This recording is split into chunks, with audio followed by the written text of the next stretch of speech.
All right, so we have the toy tail challenge. I'm gonna start this from scratch. Just go here. I'm just gonna clone it down from here. Has anyone worked through this whole lab, or has anyone attempted this lab?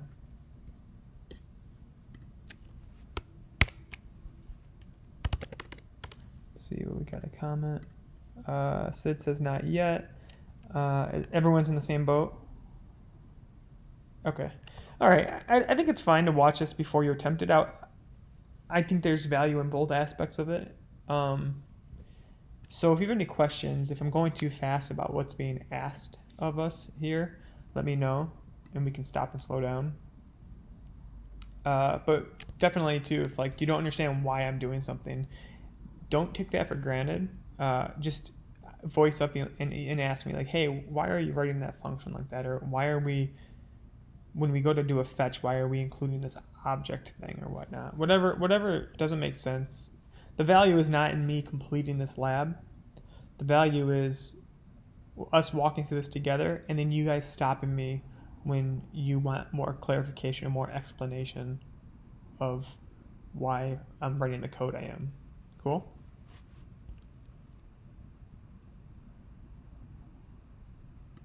All right, with that, let's get started. I'm just gonna make a directory called toytail.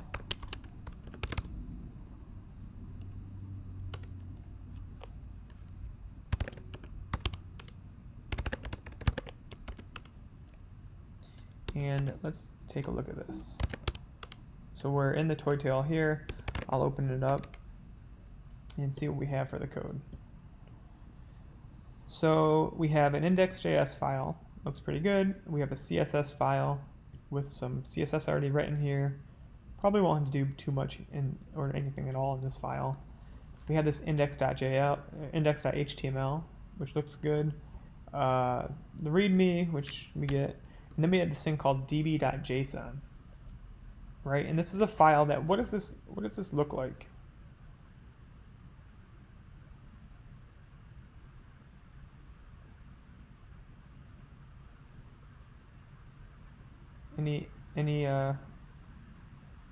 Anyone have any idea of what this looks like here? Yeah, it looks like an object. It is an object, right? It's just an object, and this object has key value pairs with nested data types. This is very similar to what you'll probably see on the code challenge as well, is you have this thing called a JSON server, which allows us to use just this db.json file as like a pseudo backend, right? So now we can basically launch this file on the server, and when we make changes, when it reaches out to a backend, we can do a fetch to this, and it just fetches this data. And if I change this data here, right, it will change the data that we fetch. If I can post to it, I can do all of that. So it's like a backend light, for instance, or an extremely light backend that we can run just for kind of development purposes. Does that make sense?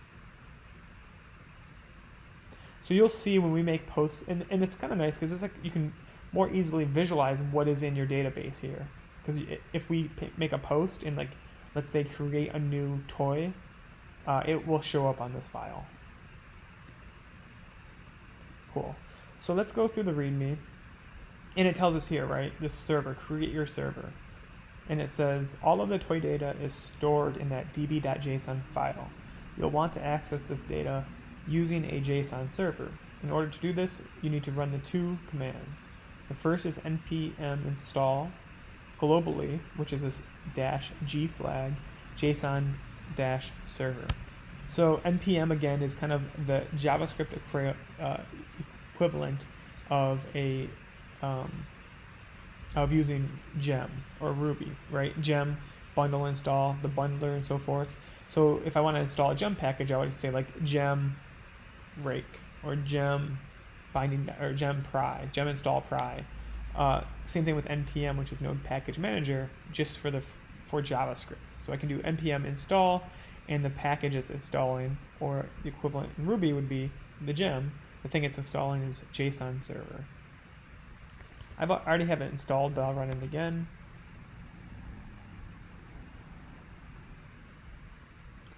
And now to fire up our pseudo server, so to speak, we run this command json-server. So now that we have this package installed, we have the shell command json-server, very similar to like shotgun, that shell command that you guys worked with in Rails.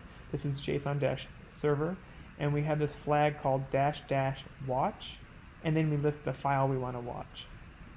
And what that means is I want to run this file as a server, but I also want to watch it to see if there's any changes. And if there's any changes, I want to update that, right? So I want to watch for any changes happening here and update it kind of in real time. So I can run this command next. And now I can see we are running on localhost 3000/toys. And you might ask, well, how does it know to run on /toys? Well, let's dig in and let's see if we can figure that out.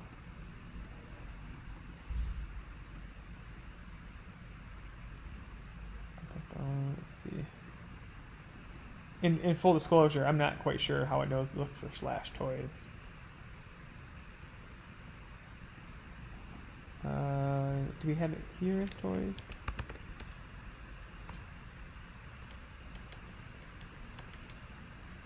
No. I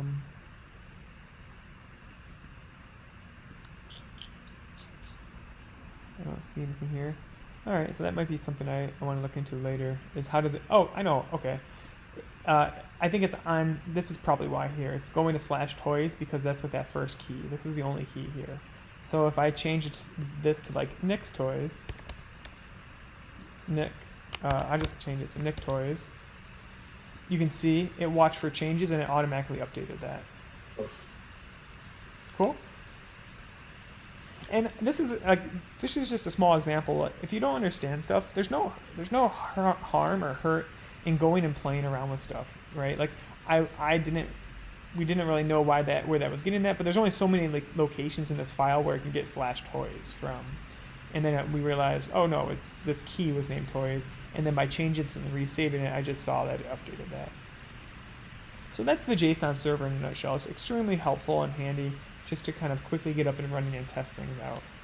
I'm going to change this back though, and because we have that --watch flag happening, it automatically knows when I save it to update this back to /toys. So it stops it, so it even says db.json has changed, it's reloading it, and it loads in the new file. Cool? Any questions? Okay. So let's move forward then. So I should be able then to go, if that server is running, like any server, I should go to localhost /toys and get some JSON back. And look at, I actually have my JSON being served to me. Very cool. It's all right here. And if you're wondering why this may look different on my computer than yours, I have this, I forget what it's called, it's an add-on package that makes JSON look more presentable. I think we can probably find it. Chrome add on JSON formatter. But it might just be called JSON formatter. No, well, that looks like it would do the same thing. I don't have that as added to Chrome, but it looks like this would do the same thing. I forget what one I'm using.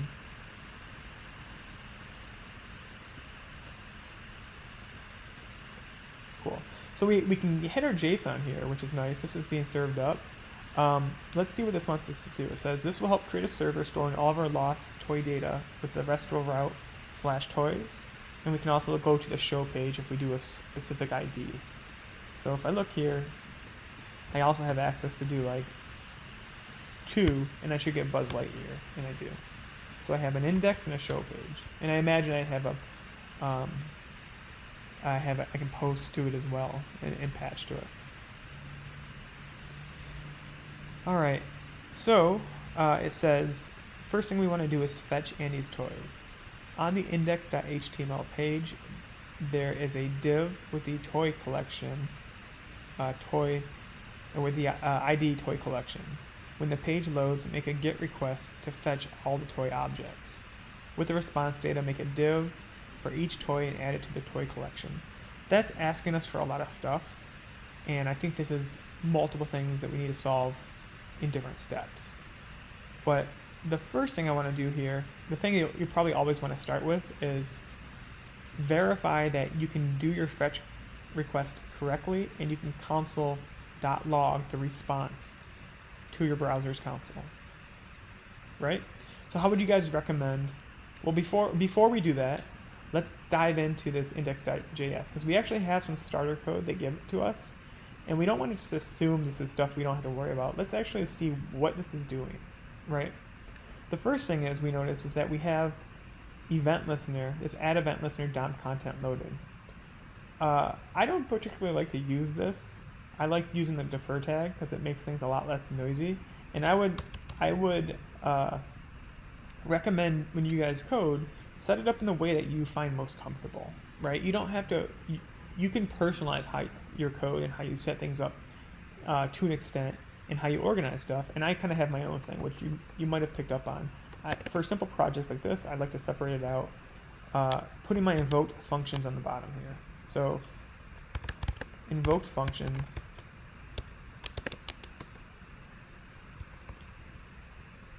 and then I like that. So that's at the very bottom. I have all my invoked functions, and then I put a comment here for all my event listeners.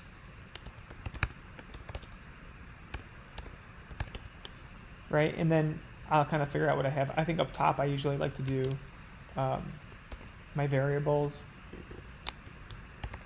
And you don't have to do it the same way. This is just how I like to code. And I had mentioned I don't like having this external DOM content loaded that we're listening for.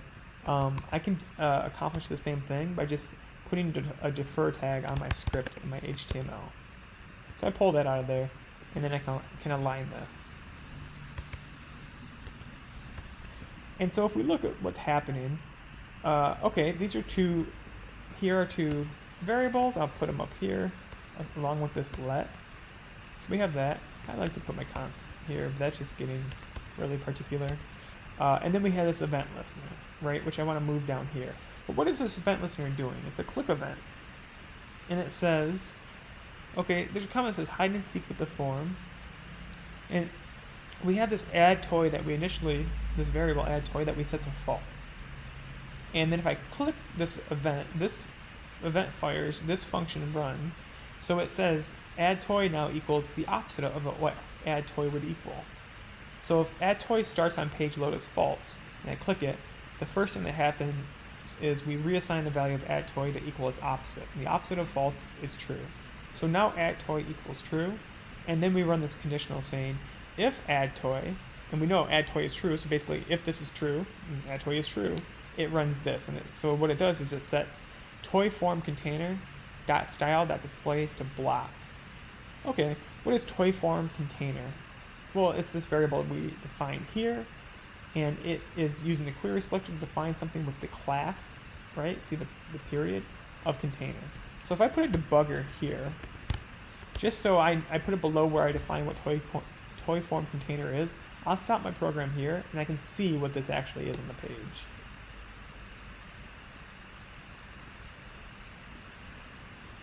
Exit that out, and I can just, to open it up, I can use open index.html, right? I just open my index file. Sweet. Now if I open my DevTools and I refresh, I should hit my debugger, because the debugger doesn't hit if you don't have DevTools open, right? I don't actually hit it, but if I open DevTools and then I refresh, I hit my debugger. And now I can see what is toy form container. Oh, okay. It says it's this div thing here, container, this whole form. And I don't actually have, let's do this. Let's move this below here. Well, let's move the script tag to the bottom so I can see the rest of my DOM get loaded.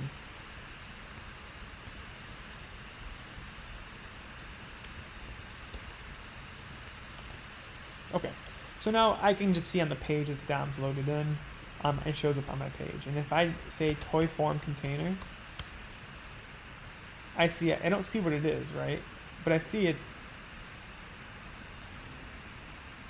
part of this container div here. It's this thing, but this is hidden, right? So if I click this, let's hit the play button, and then I click this, I see that now its display equals to block. Oh, interesting. Okay. And I might ask, well, why is it hidden by default when that loads? Let's look at it. Toy form container. Where is that? Toy collection. Toy header. Oh, here we go. That's container. Why is this hidden by default? So here's the opening div. Where's this closing div? Here's its closing div. Class is container. I don't see any like hidden element here. So let's dig deeper. Container. Okay. Well, maybe in the container class there's something listed in its CSS. And this isn't something you need to do like during a code challenge or anything, but if you're ever curious to why things are working that way, again, I would recommend you follow it out, right? So I don't see anything of why this could be hidden, this div can be hidden by default naturally, so the only clue I have is, okay, what's specific to it? This class container. Let's look at the class container. Dot container. Oh, cool. And here we see that class container has an HTML CSS property of display set to none. So by default, if it has a class container, it's set to none. That's why you don't actually see this when you first load the page, because of CSS styling, right? And then whenever we click this button, we are changing that from display from none to equal block, which means it shows it. And now it has display equals block. Cool, so I think we have a little better understanding of what's happening here, right? So it sets it to block, and then it's a toggle because, let's say for instance though, so if I click it again, it hides it. See how it toggles it back and forth, and it changes down here, this display. And so if I read through the rest of this code, it's saying, let's say that it's set to false, and I click it. And so now the first thing it says is it sets it to its opposite, which is true. So now it equals true, and it sets it to block, right? And now add toy is equal to true. Well, the next time I click it, add toy equals true. So we're saying add toy equals the opposite of true, which is false. And then this doesn't run, this runs, right? And it sets it back to none. And back and forth it goes. Does everyone get how that toggle works?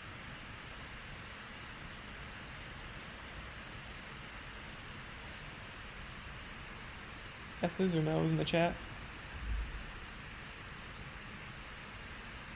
Yes? Anyone want me to go over anything specifically with that?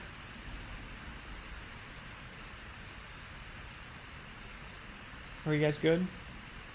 Okay. I'll move forward unless I see a comment. Okay, so I have a better understanding what this toggle actually does. I personally like to pull my event listeners out into their own functions, right? I don't like you have this anonymous function here. I like to pull this out because I like to put all my event listeners like kind of stacked tidy in a row in the bottom of the page. So I'm going to do that. I'm going to create a function, and I don't think there's going to be much more that here. I'll just create other functions for now because I don't think I'm going to have its own separate thing as like a function for this event listener. I'll just say other for right now. I might change it later. And what does this do? Well, I'll just say toggle form. And I don't have to write any more code. I can just copy this out of here and paste that here, right? And now I don't have this, and I just make a reference to toggle form. And I can then pull this out and put it where I put most of my event listeners, which is down here.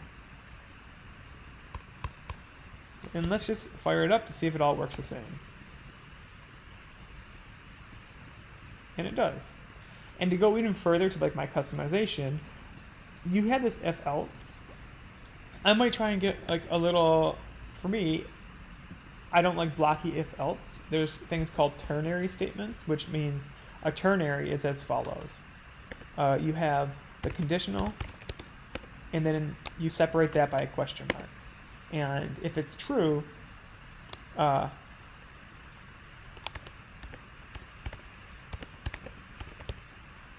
runs the first thing that you separate. So the three parts is you have your conditional, you separate that by a question mark, and then you have this colon here. And the things that the thing that you want to run if true is on the left of the colon, and the thing that you want to run if false is on the right of the colon. like that. That's a ternary, right?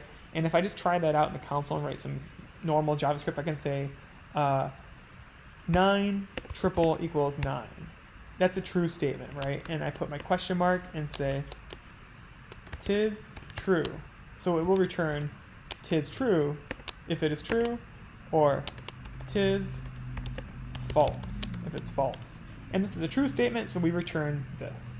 But if I change this to 8, we should return tis false, right? Does everyone get conditionals or ternaries? You guys might have used these in Ruby as well, but I like to use them a little more concise. So what I want to write here, my conditional is this: add toy, right? That's my conditional. Add toy. And what do I want to be returned if add toy? How about this seems the same as this? So how about if add toy is true, we return the string block. If it's false, we return the string none. And now what we can do is pull this out and set the equal value to be the result of this ternary. So I'm saying the display of toy form container equals, and if this is true, it's either going to equal this, and if it's false, it's either going to equal that. And this line here can replace all of that.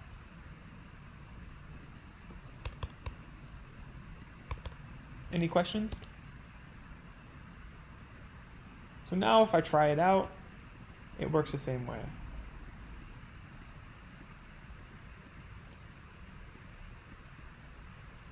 Yeah, nice and concise, right? Now we're rhyming in the chat box. Cool. All right, so we haven't really done anything. All I did here so far is just rewrite the code they already gave us, right? Because I just wrote it to like fit my style, which you can do. It's all up to you. If you want to code within their style, you can do that. This makes it so every time I hop back in, I know where things are going to be because I know how I code. But we haven't written any new code. So now we're here. So let's get started. We had mentioned the first thing we want to do when we start this is just verify that we are able to fetch the data. And the quickest way to verify you can fetch the data is to log your parsed response in the console. So I'm going to create a function called fetch data, and I know I'm going to probably have a few functions that relate to it, and I'll just call this fetch toy data functions. Okay, function fetch toys. That's a good function. And we have our fetch in here, right? And I think they give us the endpoint. We already know the endpoint because we've already been to it, but they give it to us here, so I can just copy and paste. And the boilerplate fetch is what comes next.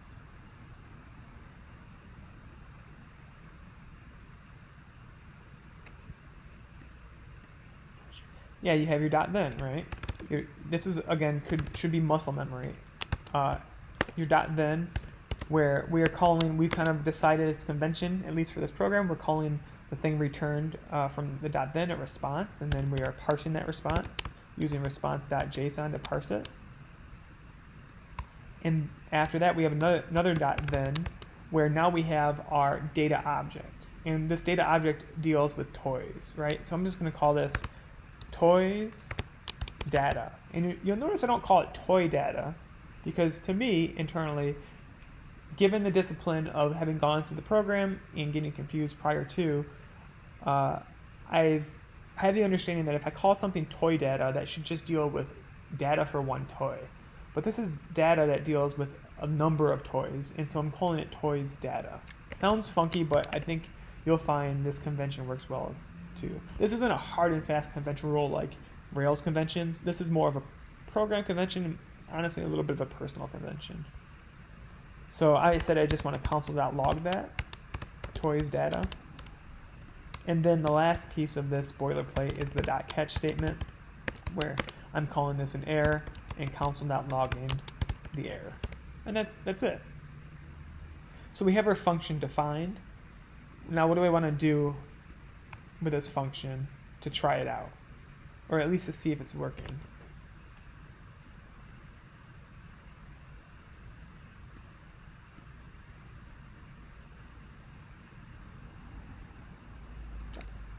Let me rephrase. So if I go to the page and I refresh, I don't see anything right. But again, you can stumble over this. You forget, like, we've only defined the function. That's half the, like, we have to invoke the function, right?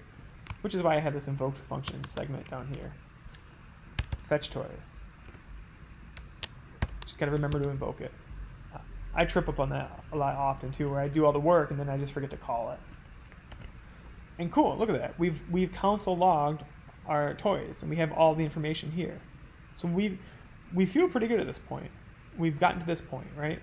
We've gotten all the data on the page from an API. So let's move into the other aspect of what they asked us here. So we are doing the fetch request. We are returning what we expect to return. Now they want us to respond with data, making a div for each toy and add it to the toy collection div. And they kind of down below show you the stuff the toy card should have, and they give you this example. Now this is where we hit our first point of the two paths situation with mod 30 JavaScript. There's two paths we can go down. We can make a function, right? So, well, let's build out what we want to do here. Fetch toy data. I want to create. I'll just say create toy divs. That's a good thing we want to do because we're going to have to create something to append it.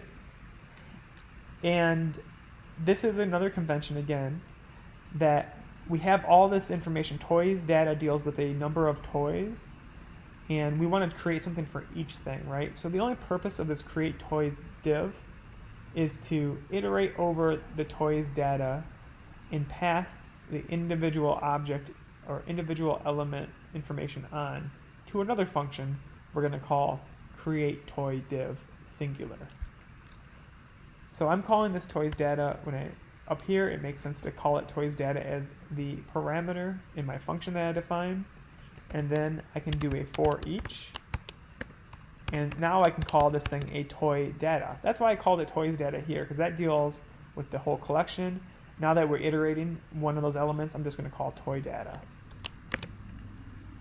And now I can have this function. I can invoke a function called create toy div singular and pass in toy data. Although we haven't even created this yet though, right?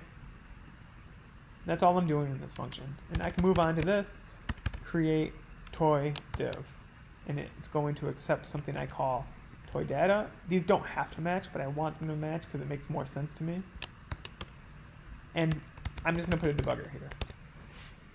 So again, we start with a fetch, then we're dealing with the second function with the collection of data, right? An array of data. And then we get down to a point where we just pass each individual element to this new function called create toy div, and we hit our debugger. So we can just see what is toy data at this point for the first time we iterate, or the first element we hit on. So what should happen now is I invoke fetch toys runs this fetch, it returns a promise, that promise gets fulfilled. I still have console log here, so I probably want to change that to invoke my create toy divs, which in itself iterates over all of that data I pass to it, and for each element it invokes a function called create toy div and passes in that element's data, and then I hit a debugger. So I should hit a debugger when I refresh my page. And I do. I'm down here. And I should be able to see what is toy data for this element we were iterating on.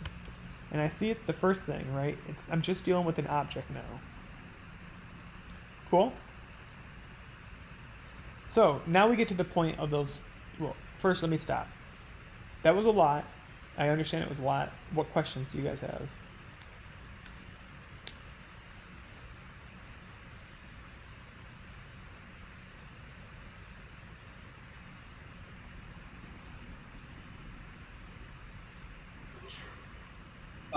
Can you just sort of trace back just the variables?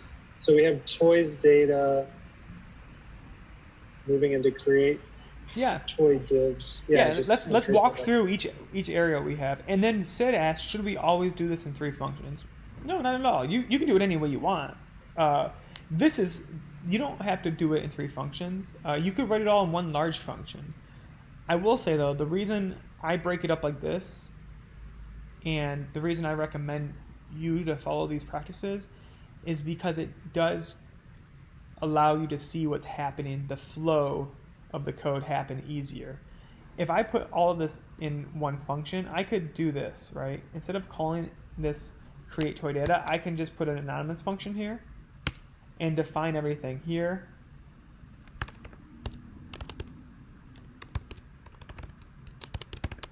And then for each of these, I can say toy data, and then put another function in here. And for each of these, I can do stuff, right? And I might have like 4 lines of code. But like for me, this one thing, I'm nested inside of this thing, and I'm nested inside of this thing, right? And I start to lose focus of what I'm dealing with. And the other aspect of it is because I have it all wrapped in one function, I've lost the modularity of these individual pieces. I no longer can reuse this piece of code somewhere else because I might have something that only requires me to use this part of the code, but not the rest of it, and I can't call this because I don't need all this other stuff. So I've kind of lost that aspect of it.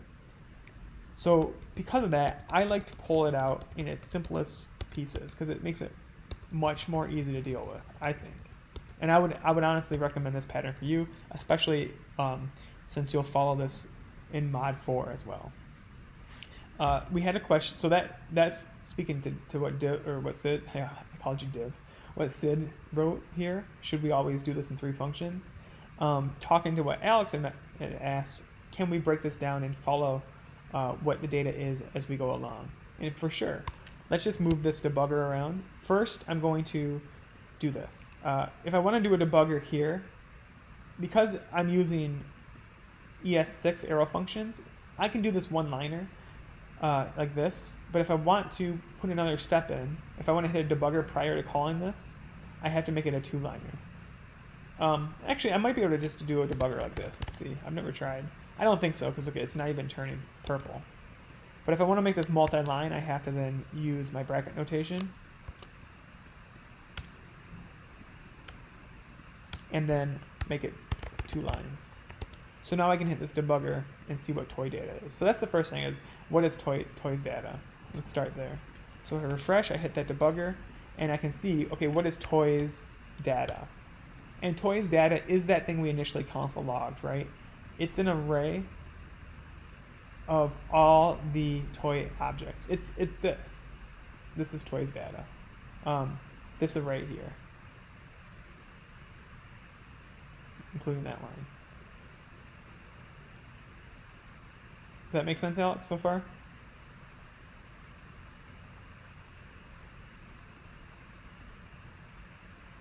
And here, it's probably better to look at our endpoint, localhost/toys. Right? This is toys data. This JSON.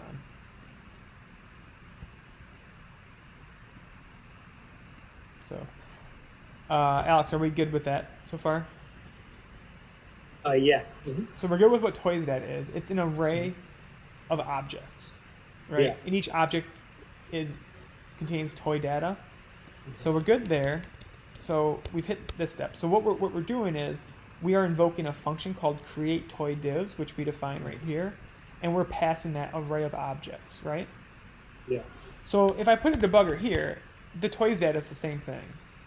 I'm calling it, I call it toys data initially here. I pass it as toys data. I can call this whatever I want as long as I call it here the same thing. But this toys data, all we did was jump from here, right? We access it first here, but if we're just passing that, it's going to be the same thing. I'll put a debugger just to show you that toys data is the same, which is also why I'd like to use the same naming convention and call it toys data again, because it hasn't changed. But it's just that array of objects, right? Sure. Yeah. Okay. So the next step we're doing is we're iterating over that array, and then for each element, we have this ES6 arrow function created where we're calling an element in that array of toys data. We're calling one of those things toy data. And what we're doing is invoking a function called createToyDiv, which we define right here, and we're passing that individual element in as the argument. Okay, sure. So if I put the debugger here, this toy data is the thing we passed in, and it should just deal with, right now, the first element, since we get stuck on that. The first element we iterate over is the first debugger we hit, and that's where we're stuck. So toy data should just be that first object. Sure. Cool? Okay. Yeah. All right. Cool. So now we've hit that point in the road where we have to append stuff to the DOM. We have to manipulate the DOM to put these elements on there, right? And this is like the first of two paths we can take. On one hand, I could say, we know we want the div, let's go back to the page. We know we want this kind of to happen, right? And we can do this. So I'm just going to paste this down here as reference. So first, we have to what? Create a div. So I'm going to say const div equals document.createElement div. Now we have a free floating div created. Cool. Then what? Oh, well, if we wanted to look like this when it's on the DOM, we have to assign it a class. So I'll say div dot class name.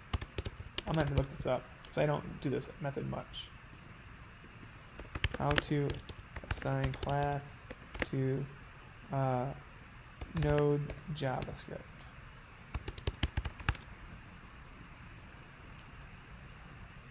Yeah, it is class name. So you just say that element dot class name equals.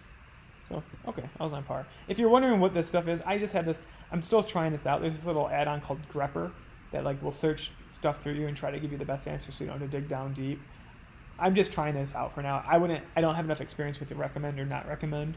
I just added it on like last week. So if you're just curious of what this is and why it's not showing up on yours. Okay, so I can assign the class name equal to card, right? I want it to be card like this. So now I have this free floating div with a class name of card. Okay. And then on that div, I also want to create another element. I have this h2. So I'll say const h2 equals create element h2. Sorry. So create element h2. I'll just copy this over. And now we have this free floating h2 element. And it has some inner text of Woody. Well, I don't want it to be Woody. I now have the data I can deal with here, right? It's going to be the inner text I want to equal is this toydata.name. Woody's hard-coded. It just happens to be the first one. But I want to replace this so no matter whatever object we're iterating over, it's going to be that toy's name. So I could say h2.innerText equals toydata.name. Right? Because, again, this is our toy data. If I call toy data.name, it's that key value pair. What's interesting, John? I saw that comment. Just your Google add-on. Oh, the grepper. Okay, yeah, sorry, I didn't see it, so I didn't know what you're referring to because I didn't check the comment thing in a while. Yeah, so now we have this free floating h2 with this name, right? But it's free floating. Well, we have these two independently free floating elements in space, right?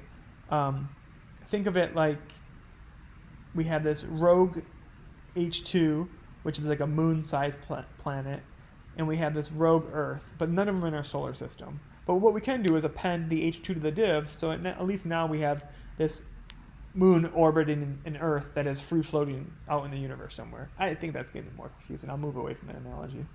But we can append this free floating h2 to this free floating div. In doing that, we can just call div.append and pass in h2. So now h2 is connected to this div. And we have this image, so we can do the same thing with image. Const image equals create element img, and this image has a source. This image has a class, so we can say img.className equals toy avatar. and then this image has a source, so I can say image dot, I think I can do source like this, equals, and it says toy image URL. Well, we want to use our toy data URL, right? So toy data dot, I think it's URL. Let's look in the JSON. What do they call that? Oh, just dot image, toy data dot image. Cool. And now we have this free floating image. We can append this to our div, right? And with the append, you can pass in multiple arguments to append. So I think I'll pull this out here, and we could just do this here instead and say h2 and then image, right? That's the difference between append and append child. That's one of the differences. Is I think append child only takes one argument, so you do it one at a time, where append can take a number of arguments and append them one after the other. All right, what else? Oh, shoot, we had this p thing. Okay, so I'm probably going to leave this at the very bottom, and I'll say const p equals document.get element by ID. Oh, sorry, that's not right. That create element. This is the p. And then that says 4 likes. If I look at what this has, information, likes is, okay, different number, right? There's this likes key value pair, so the number of likes is probably the thing I want to interpolate, or I want to have specific. So I'll say p dot inner HTML inner text equals, and then we can just use a string literal and say toy data dot likes. That would put the number in there, and then likes here for capitalize, which will give me this. Actually, it looks like they have a space here, but I don't think they want the space. And then what? Okay, then we want to append that. So let's just add this in the list of things to append. Finally, we have this button, const button equals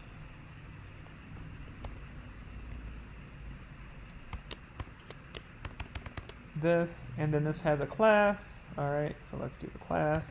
Button.class name equals like button, and then it has the inner text. Button.inner text equals like, and then a little heart, right? This thing here. Cool. And then finally we append this, right? Button. That's the last thing we want to append. So we create one of these for each of these things, but we still have, so right now this is kind of what we just created, this whole thing, but it's still free floating. So at the very end, we then want to append this div onto our actual DOM, right? And if we look, where is an appropriate place? Well, we have this toy collection, and I think that's where all the toys go. It's like a toy box, right? So we have to find this first. It looks like we have an ID, so I'll define that, and I'll just call this const toy. I'm just going to call it container. You'll see container used a lot. And document, I can use get element by ID and pass in its ID. They're using query selector here. Maybe I'll just stick in the mood of using a query selector, because I can do the same thing if I do denote that it's an ID by using the hashtag, right, or the octothorpe. And its toy collection is the ID that I'm looking for. So I have this toy container now, and what do I want to do? I want to append this thing here. I want to append this whole thing, which we built up here, to that. So I can say toy container dot append child, and then pass in our div. So what we did first is we made this outer div, and we made each of these individual things and appended it to this. So now they're all its children, and then we took this whole thing and appended it to that toy container. Any questions? So let's take this debugger out. Let's see if this works. Hey, look, it does. Because we do this for every single one of them, and here's our toy collection div, and you can see they all have these divs created with the h2, the image, the p, and the class, and so forth. And the sources and everything.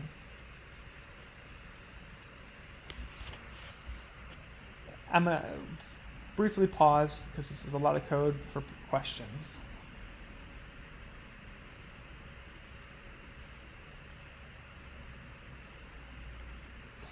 If there's no questions, just give like a double bang in the comment section.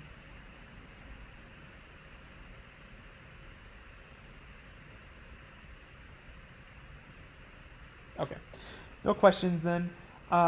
This to me, this is this first two paths. This is one of the paths you can take, right?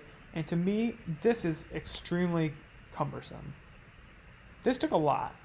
It's a lot of code. There's nothing wrong with this. You can definitely do it this way. This is the left hand, like this is of the two paths. This is the path where you create each individual element, you assign attributes to those individual elements, you append those elements, and so on and so forth. This is not the path I like to take most often. I'll show you the path I like to take. So let's put all of this, comment this out, and I'll show you why. Let's set a const and say const div and set this equal. We can use the path I prefer is a string interpolation path. And the reason is, well, one of the main reasons is often, especially with this, they give you stuff like this, right? Like we already have this. We can just copy and paste this.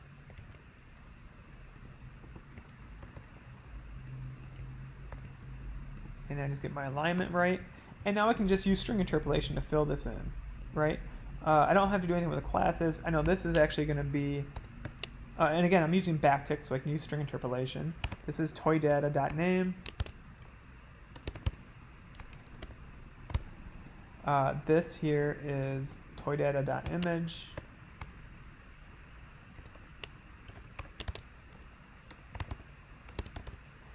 And then this is the number of likes, right? Toydata.likes.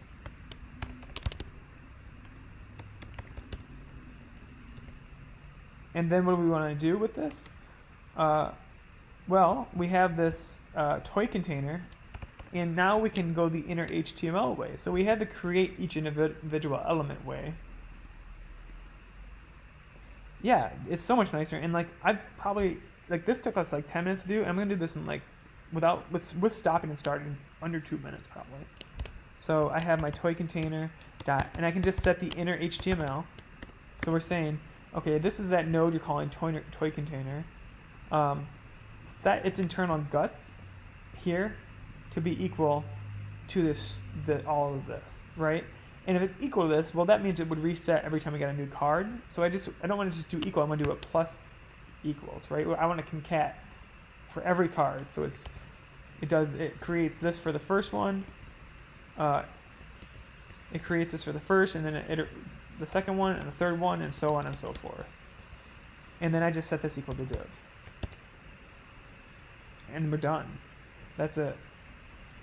If I look, I refresh, and nothing's changed. Right? We've created a div with all that for every single one of these. And if you look, it's not only more easy to visualize and to add new stuff if you have new sources or new attributes, but like it's way less, right? I mean, take a look at that. And imagine too, if we have this like more stuff nested, we got to do so much more lines of code. So that's personally why I like to take the path of setting the inner HTML, because that's it. Any questions?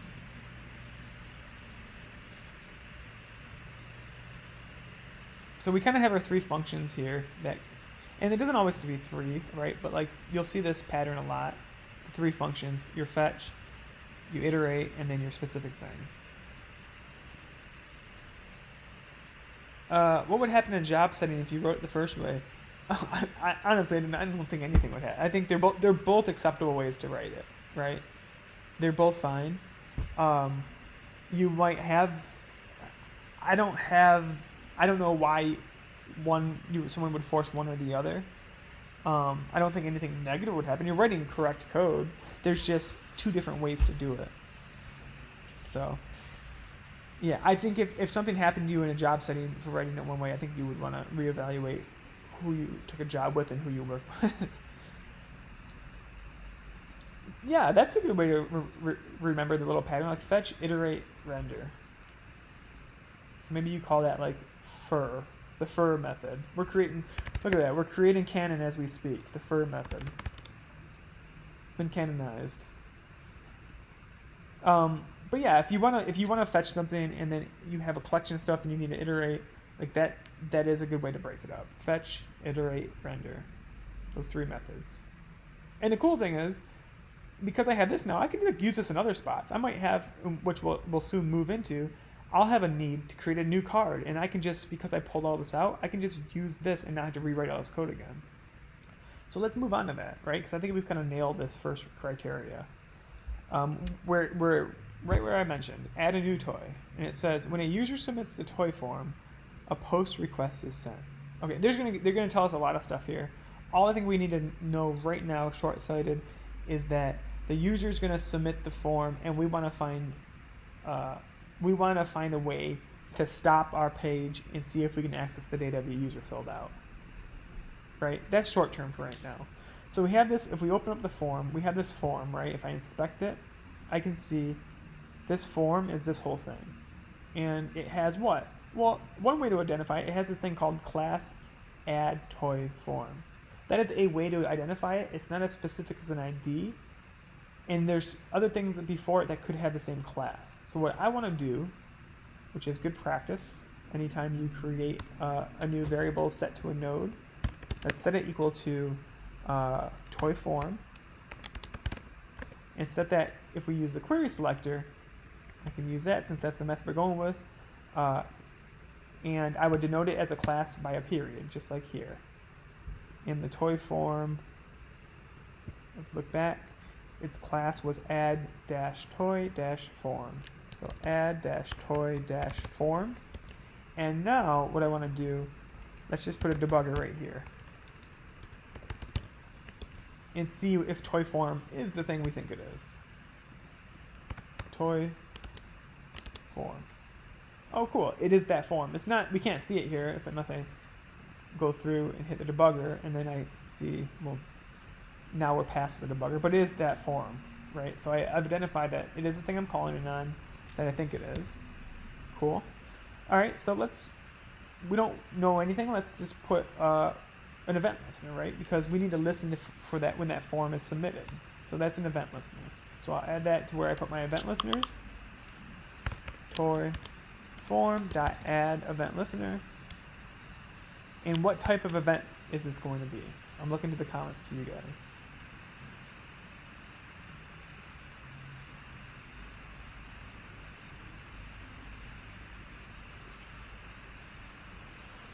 Is it a click? I could put a click event on it, but a click event, the problem with the click event is not the most optimal. It's a submit event, because I could put a click event on that button, but then you lose a lot of functionality with a click event. And I'll show you in a second. Let's put the submit event here. Well, let's start with the click event. Let's go with that. And then let's say it's going to invoke something that is submit new toy. That's the function I'm going to invoke. I don't have one called that yet. So let's create one. I know I'm probably going to have other functions with this. So I'll say submit toy, new toy functions. And again, I think this is an optimal way this is how I like to separate it when I'm working on small projects like this. Otherwise, you probably have different files that do different stuff. So don't take this as gospel to everything you see, but I think this is a clear way with these just comments here to easily separate your functions so that you don't get lost in your code. So let's define the submit new toy function. And all I want to do here is put a debugger, because I don't know where to go after this. And I have it as a click. So let's see what happens when it's a click. Well, if it's on the form, if it's a click event in the form, that means anytime I click this, it fires, right? It just fired. Every time I click here, it fires, because I'm clicking elements of that form. And so you might say, okay, well, you don't want to put it on the form, you want to put it on that button, right? You want to put it on the button there. So if I look at what is that button, I can try that out. Event.target is the form, or this is an H3. Let's do just the form again.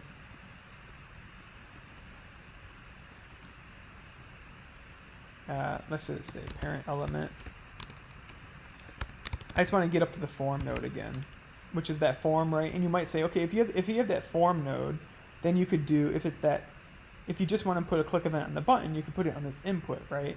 So if I call .children on here, it gives me all these inner nodes as a collection, and then I can see that if I expand this input is the fifth element in that or fifth position, right? So 5, and it gives me that input. So it's like, well, you could just put a click event on that button, right? Let's try that out. So I'll say toy form dot children 5. So I'm putting an event dot add event listener. I'm putting an event listener. This is a code to just put the event listener without creating a new query selector. I'm finding it this way to put it on just that button. And let's see what happens when I refresh the page. So now I should be able to put some stuff in here. And if I click this button, right, I don't click here, nothing happens. The event should fire when I click here. So let's see what the event.target is. Oh, it's just the input. Okay, so that means if I want to get this information, I would have to go up to its parent element. Dot parent element. Okay, now I have that, and then if I want to get, then I could get this information. Like, what if I want to clear it? So if I do like dot clear, it's not letting me do that. I think it's okay. So what if I want to get one of these things here? So I could say like dot. Well, I could also do event.target if it's that button. I could say dot previous sibling. Pre-element sibling.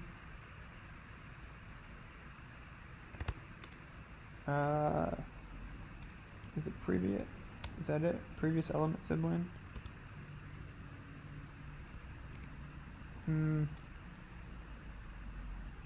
That's not giving me that. Event.target.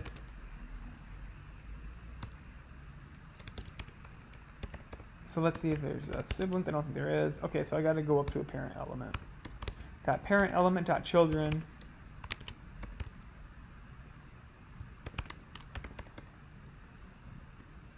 Okay, now I can go down to like 2. That's the break tag. I wanted a 3 then, and then I can do the value of that.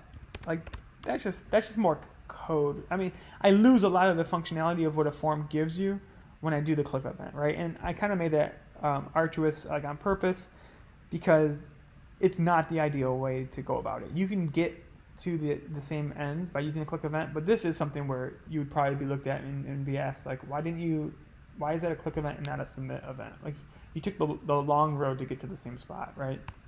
And so let's change this to a submit event instead, and it goes on the whole form. And so now we have all the functionality of a submit event that happens to a form. So if I refresh, now I can fill this out. I'll just say like Woody's twin in this picture, and I hit my debugger, and my event.target is the form.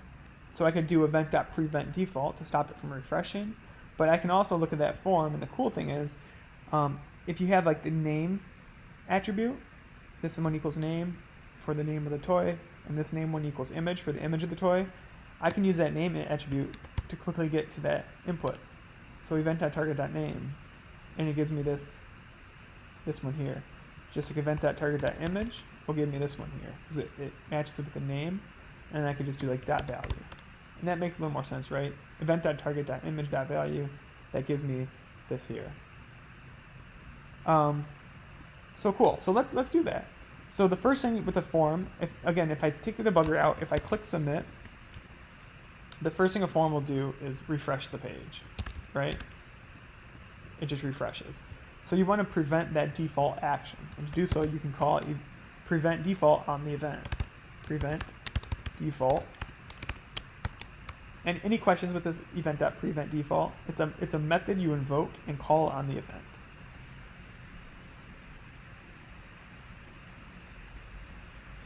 Sid asks if event.target.value gave you both. I don't think so. Let's do that though, because I think it doesn't really know what value you want, right?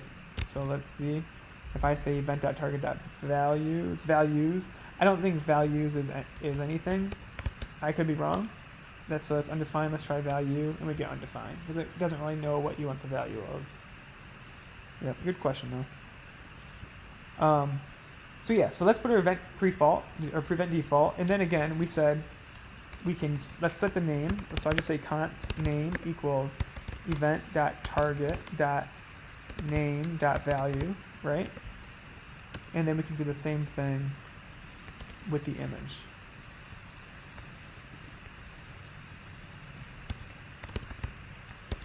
Constant image equals event.target.image.value. So if I put my debugger here, I have these variables I have access to now, and it should, if I go through and say Woody's twin, and then look at name, the variables I define as name, Woody's twin, and image, I get those values off there. Cool? Cool. So that's kind of this submit new toy. That is kind of where I would end it at this point of like we prevented the default, we got the two pieces of information the user entered in a very easy to use variable name. I would end it there, and I would throw another method here, and I would call this method post new toy. I would make it not any more complicated than this. I'd create a post new toy and function post new toy, and I'm going to define this is going to accept a name and an image because I want to pass this information to it, and I'll just put a debugger, and I'll just pass the name I defined up here and the image I defined up top as well. So if I refresh, I should hit be in the post new toy method when I submit a toy. And there we go. And I have, you see, name equals Woody's twin, and image equals that. That's just how I would break it up. You could do it all in one as well too. I like to kind of modularize and make it very simple. And what's the purpose? So my submit new toy one is really just the event to prevent the default and grab the information and then pass it on to another function whose purpose is to make the actual fetch request to submit that information, to submit that new toy, to post that new toy. So let's go and create our fetch request, right? Where the fetch request looks basically the same, except we're doing a post. So the fetch doesn't take one argument of just the endpoint. It takes two arguments, the endpoint and the object you want to send forward. I mean, a normal fetch request does take two arguments. It's just implicit that your method here is a get, right? It would be like this. First argument and the second argument method is get. That's implicit, right? So if this is included, it knows you're doing a get request. This would still run the same way. I just don't have to have it, right? So there's only one argument. But if there's anything other than a get, you have to exploit it. You have to explain and be explicit about what that argument is. Does it make the difference where you put the event.prevent default in the file? Yeah, you want it to be the first thing. And it couldn't go here. So because I created this new, like I have access to the event in here, I don't have access to the event in this method, unless I were to pass it in, right? Event, and then pass it in here. You always, as a rule, you always want to have it be the first thing in your submit new toy. Does it make a difference if it's not? Let's see, because I don't think so, but it could. So let's see if we hit the debugger in this, with this is the last thing. Or if we just refresh the page. Okay, so we still have the debugger, so I don't think it does make a difference, but it is convention to always have it as the first thing, to get it out of the way. Good question. So yeah, we had this post new toy, and I say we're doing the fetch. I think our post is to the same endpoint, right? And the second argument, it's going to take another argument here. And you can have that here as an object where you write it all here. That's completely fine. Let's do that. Let's write what the object is, right? So there's three key value pairs you need to remember. The first is method, and this is a post. The next is headers, and the headers value is going to be an object. And here we can state two key value pairs of content type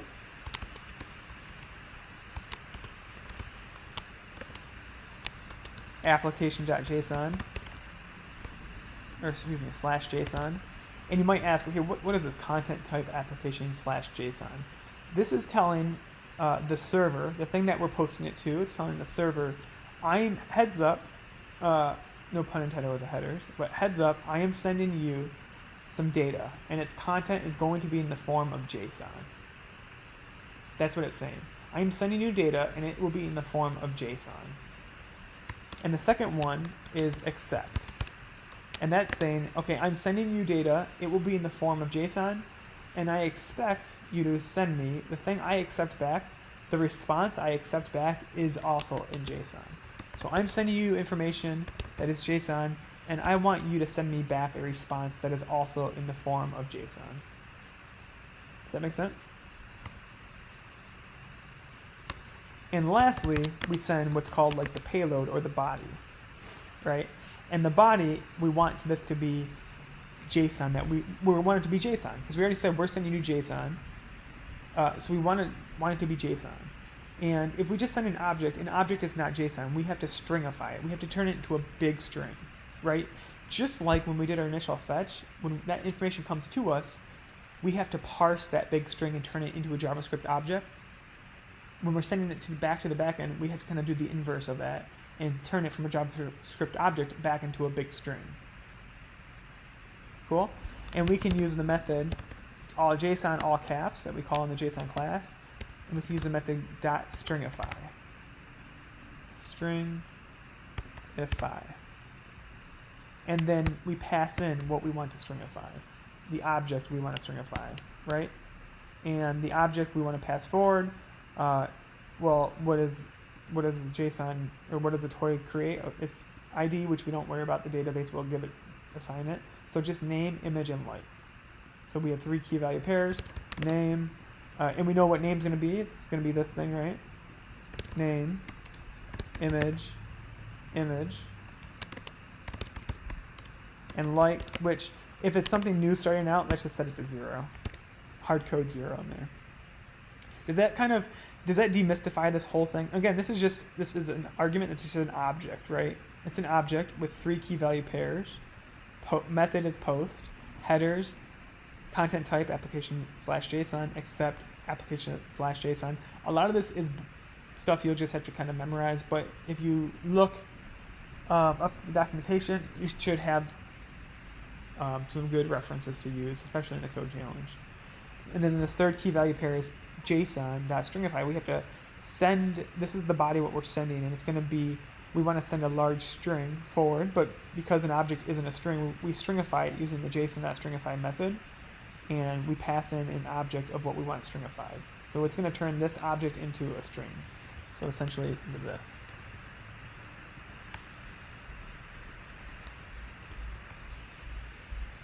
That didn't turn green like I wanted to. Any questions on this?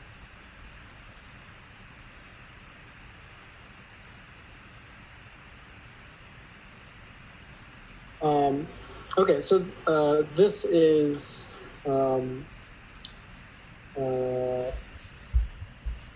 where the post. So there, the get. Yeah, so we have the get fetch and then the post fetch. Yep. And this is the post fetch. The get fetch is much easier, right? Because we don't need to put in this whole second argument. With the get fetch, it's just like that, right? So it's much easier. But without it. And this is instead of the rec objects function we've been making. Well, I'm going to move into that route next. Okay. I wrote it just this way that you can. Yeah. I don't write it like this. I pull it out. Oh, really? You prefer to do the rec object? Yeah. So now what you do then is do your .then statements here, right? Yeah. .then, and then .catch. Right? And this is all a lot to me. So like Alex had mentioned, where I was going next, is I like to pull this out, this whole object out, and put it in a function. So I'll put it in a function. You can put it as like rec obj and just set it as a variable if you want. I don't prefer that. I like to put it all in a function. So I say function post. I'll just call it post toy obj. Right? And then I can just, and then I want this function, I have to be explicit about my return, right? So I want it to return, and I want it to return an object, and the object is going to have these guts. Right? That helps separate things out. and then it looks like I'm getting back to my normal fetch, but then I can just invoke that function, post toy object, and because I need access to a name here, right? I have to pass it 2 values just to carry those forward, so it has access to them, name and image. So I pass it this name, this image, and then I need to define the parameters here as name and image, so I can use these. Make sense? So now this is looking much more like my normal function, like my normal fetch is. And then I get a response back. That response I need to parse. It's going to be in JSON, so I need to parse it. Response.json. And then my next step then is, what is this thing? Well, what gets back to me is the newly posted toy data. So I just call it toy data because it just deals with 1. And my error is just, again, console log error. Now, what do I want to do?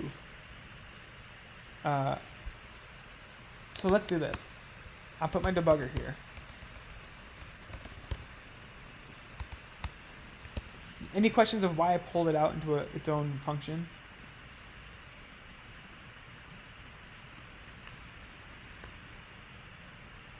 It just seems to me that you're erring towards pulling things out into their, or not erring, but tending towards pulling things out in their functions when possible.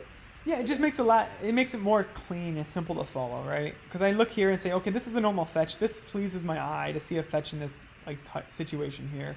And then, oh, I have a second argument that I'm invoking this post toy object. So whatever this returns is the value that will be here. And this returns an object. So I can look at this and say, oh, okay, well, this just will point to this. So what is this thing? Oh, this is the thing that gets returned, right? It's kind of separated out, so it's not all strung together in one large function.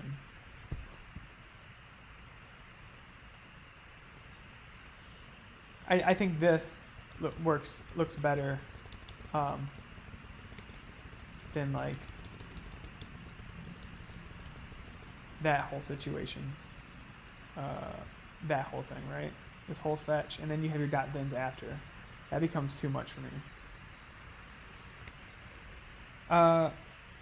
Okay, so what should happen then? I'm gonna post a new toy, and then I'm gonna hit this debugger, right? And let's see what goes on. Let's refresh. Let's add a new toy. I have an error. I have probably a syntax error. Line 52, I'm missing something. Let's see. I have this. I deleted it here.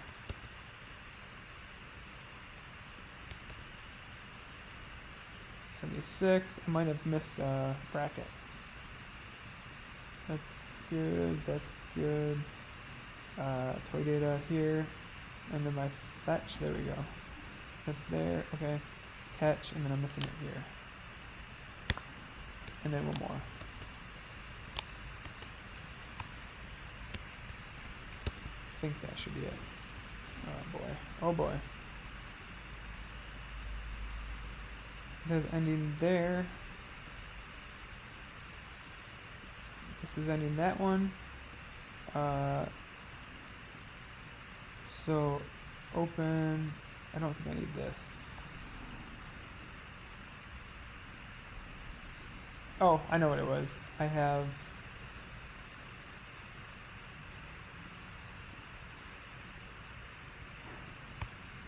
Is that it? Sorry. 76. Those are good. That's here. That's there.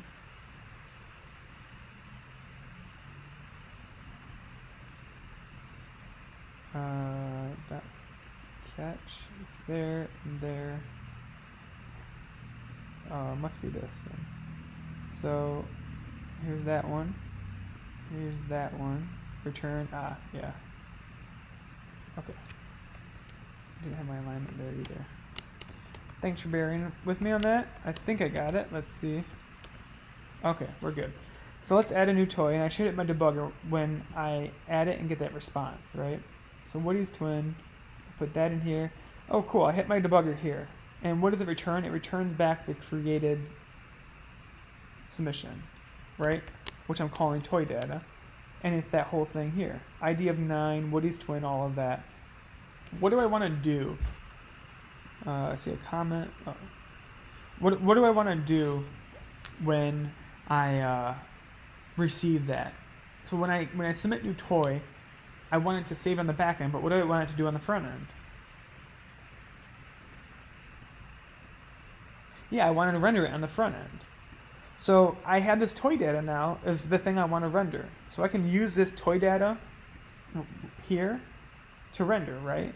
And now here's the handy part about pulling out the functionality of your methods, right? Because I have this method here called create toy div, and all it does is take in toy data and create this big div here with all its inner children and add it to the inner HTML toy container. By pulling it out, I could use it to call here, but I can also use the same function to call down here, right? Create toy div, and I'm done. Toy data. It's the same function. And then if I have to make changes in the future, if I want my divs to have something else here, it affects ones that I do my initial fetch with, if I want like another H2 here, and it also affects it when I create a new toy.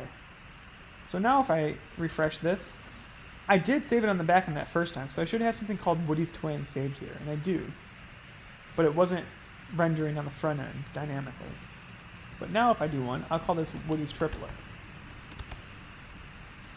And I create it, and it automatically updates it as well too. Renders it dynamically. Pretty sweet.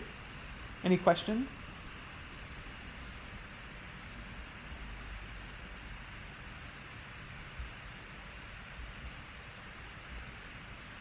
And so one thing too is, what has anyone noticed, like what seems like it's not the greatest user experience with this form? Let's create another one.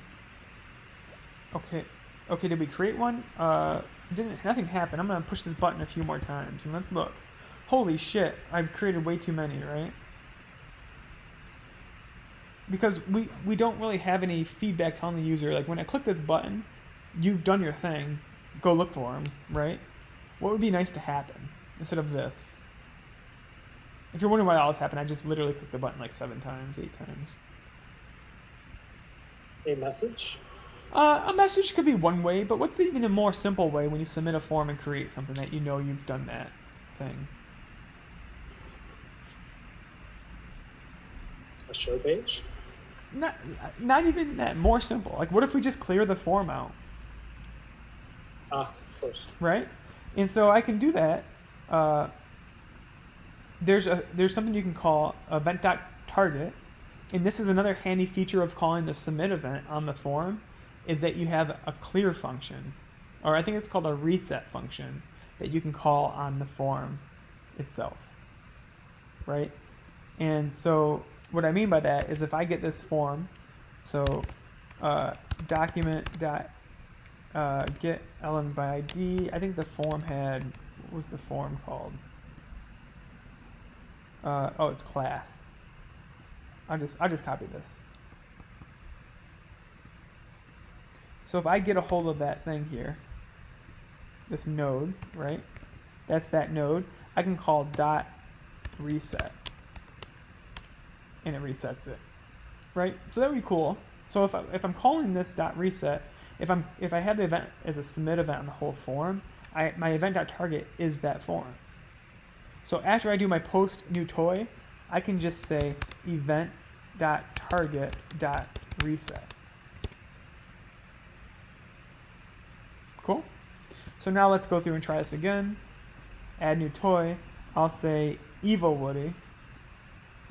And now I get some feedback that something happened, and I can go look, and there's Evo Woody. Cool thing with the JSON files, if I look in my JSON folder, I've updated all these twins, right? I can just delete them here if I want to. That's one of the nice things about working with these. And just save it, and then if I refresh, I don't have those all up. Easy way to clear it out without having to write like delete capabilities and so forth. Pretty sweet. What type of rendering are we doing here with this fetch? What would you say? Um, where are we at? What type of rendering is it when we render from the return response? What's the name for that?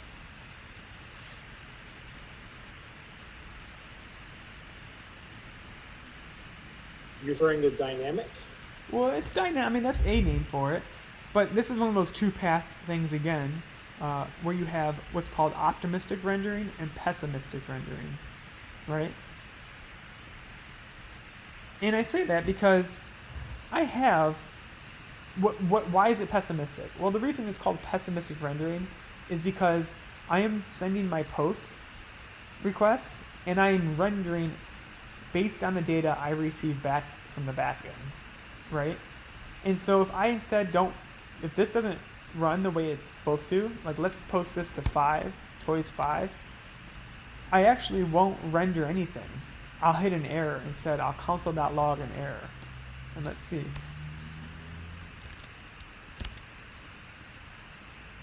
And you see, I don't render anything. Oh, it actually did render this.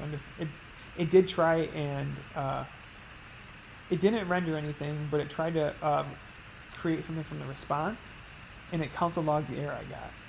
But if I refresh, I shouldn't have that here anymore because it didn't save anything from the back end.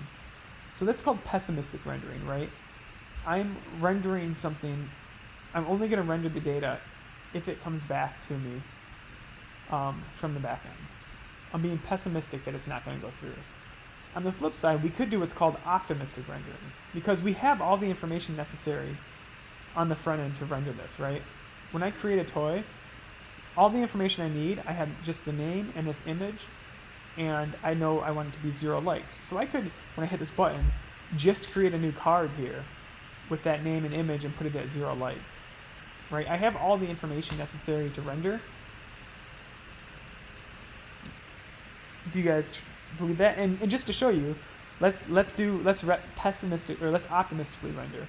So I'm not gonna invoke this. I'm gonna comment that out, and instead, I'm going to call my create div function and pass in an object, right? Name is going to be name, image, and I'll set likes to 0, right? I'm just calling this create div here that just needs the name, image, and likes to be created. So this is optimistic rendering. Woody's twin, and then I create it, and look at Woody's twin showed up, right? I've signified to the user, hey, all went through, you saved this thing. It's all good. But we never even did a call to the backend, right? So if I refresh this, we don't see the twin here because it was never persisted on the backend.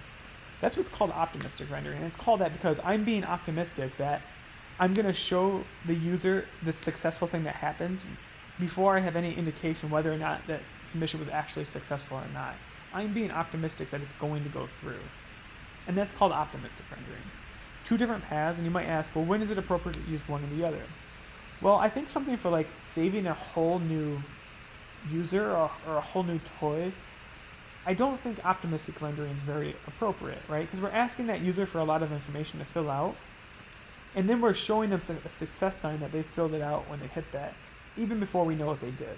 And so if it does have an error and it errors out, we've shown that it's already worked, and then they might just be like, well, what the hell?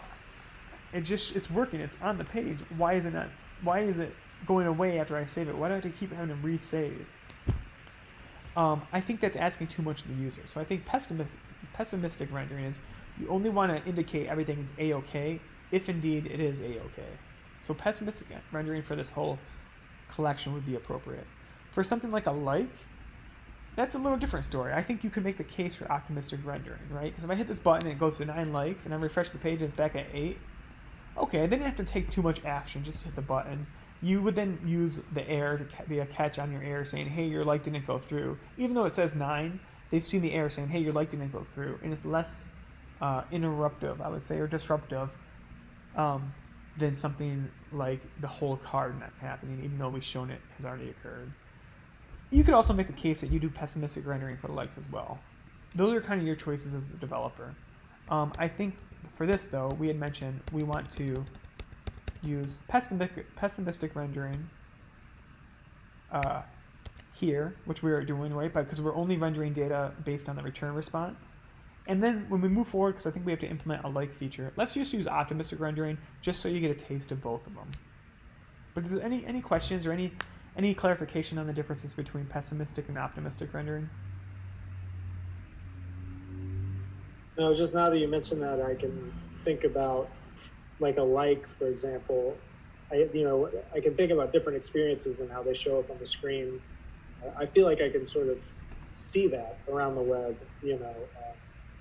from user experience. Yeah, if you're on Instagram and you go to like a post and you see the heart gets red, but then a little pop-up happens from this catch that says, hey, having trouble connecting with the server.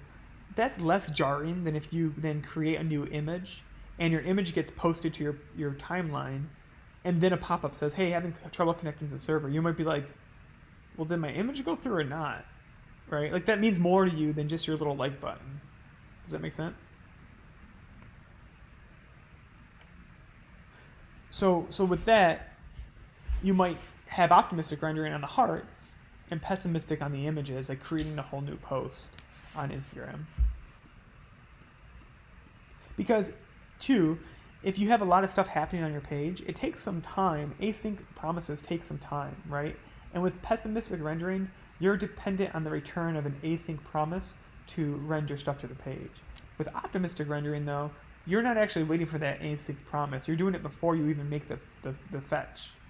And so, like with a like button, you can be really quick and responsive. And then it makes sense that with a post, it might take a little more time.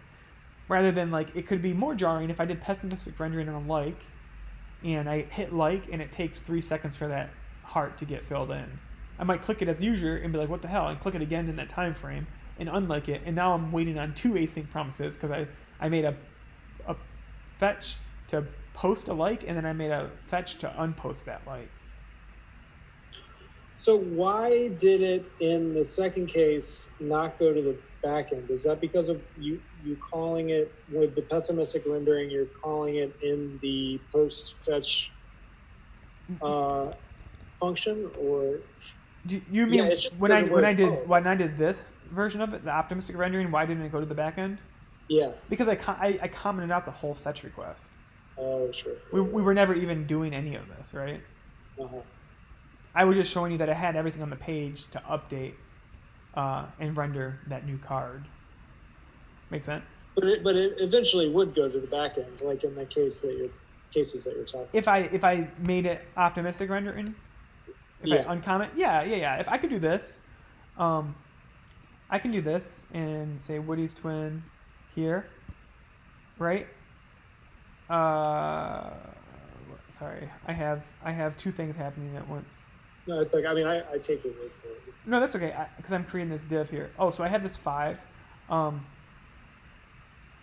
Let's do here. Let's just console log this. Because if I'm doing optimistic rendering, I don't need to do anything with that return response, right? Do you agree? Optimistic rendering is me rendering the thing to the page even before I do the fetch request, right? Alex? Yeah, sorry. Yeah, so I'm doing optimistic rendering right here because I'm invoking that create div and passing its information before I even do the post. Yeah. The fetch. And so I don't really need to do anything with this return response because what I would normally do is use that return response to then render my data, but I've already rendered it, so I'm just going to console log it here. But one thing I'm going to do on purpose is leave this 5, and I'll just make it more explicit and put that in. So I'm not actually doing a fetch to the correct spot, right? So this fetch should not save in the database because I'm posting to a nonsense endpoint. Right, Alex? I'm going to do that. Okay. And so this is the user experience. If I do optimistic rendering in something that's like important like this, here's what the user would see. Woody's twin here. Oh, cool. Everything's good. I'm good to go. Right? I did that. Let's move on. Let's go somewhere else. Let's update my profile. I'm all set, right? Or they might get like you might have your catch having an error pop up. You're like, hey, you're having some trouble with the server right now, and you're like, oh, okay, I'm all set here. I've already created my profile, so whatever that trouble is was whatever, and you might move forward. But then they come back to the page, I refresh, right? It's never been created because, indeed, we've never persisted anything in the back end. So I'm going to change this back. So I would say something like this. We wouldn't want to do optimistic rendering. We want to do pessimistic rendering, so that if the user tried to post and it didn't go through, they wouldn't even create that new div on the page. So let's go through. I want to make sure I'm good with my code, so I didn't delete too much. Okay, Woody's twin, and then I refresh and it's back. Oh, I don't see it. Interesting. Did I save?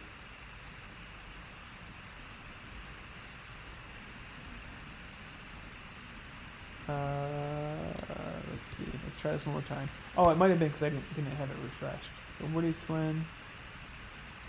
He's here, and he's still there when I refresh. Okay, so I'm good. Back to pessimistic rendering is what we just did here, right?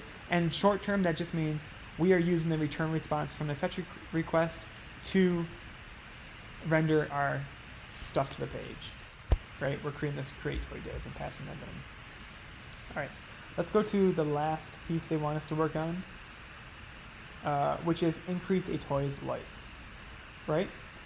And that's a patch. That's an update. Because this exists, there's an ID here, and when I click this, I want this to go from 8 to 9. And we're going to use optimistic rendering here, because I think this is fine if we just update it first and then send the patch request. I think that's fine. So the first thing is, what do I need to do? If I want this to function, I need to click this. What would I need to start with?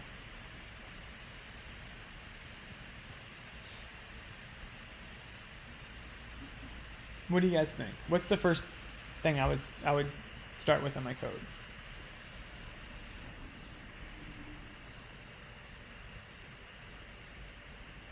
Exactly, Sid. I need to listen for an event. I need an event listening. So far we've talked about two separate forks in the road. The first fork in the road you come to in mod 3 is whether you want to use, and with both of these I'm going to mix analogies here, or metaphors. You don't want to jump horses in the middle of the stream. So if you start going down a path, you don't want to try and go back to the other path, right? So you pick a path, you go with it. So the first fork in the road we get to is, do we want to create the elements independently and then append them to the DOM, or do we want to create them as a string literal and set the inner HTML? We decided to go the string literal route. All right. Now we just hit a second path in the road, a second fork in the road. Do we want to render optimistically or pessimistically? And with these cards, we decided we wanted to render pessimistically. With these, we decided we want to render optimistically, right? Which is fine. Now we're at the third fork in the road you'll come to. And that has to do with event listeners. Do we want to put, path 1 is, do we want to put an event listener on every single like button? So if we have 9 cards, we have 9 event listeners on this page for these buttons. That's path 1 on the other side of the path. Or we could put an event listener on the whole div and then use a conditional to only fire or only do something if the thing that caused the event to fire is a button that is a like button. That would be what's known as bubbling. The events like bubble up. That could be a good blog post if you're interested. I personally, so if we wanted to go the route where we add an event on every single one, we would do something like an on click here, and we could say on click equals and then invoke whatever function we want to fire when that was clicked. And that would create an event for every single one. I personally like to go the second option and put an event on the whole entire thing, and then use a conditional to determine whether or not we do something when that event is fired. So let's go that route. So what are all these things contained in? Lo and behold, they are all contained in this thing called toy collection, and I think we defined as toy container up here, right?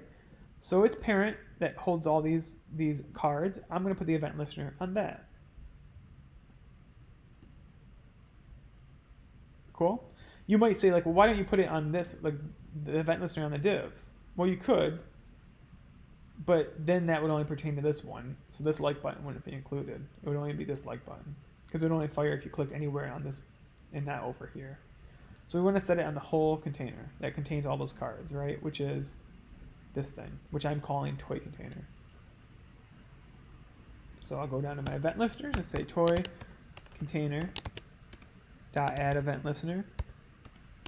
It's going to be a click event, and I'm going to call this like toy handler. And I'm going to call it like toy handler because all I want this method to do is to determine whether or not the thing that was clicked was a button, was a like button. So I will go and create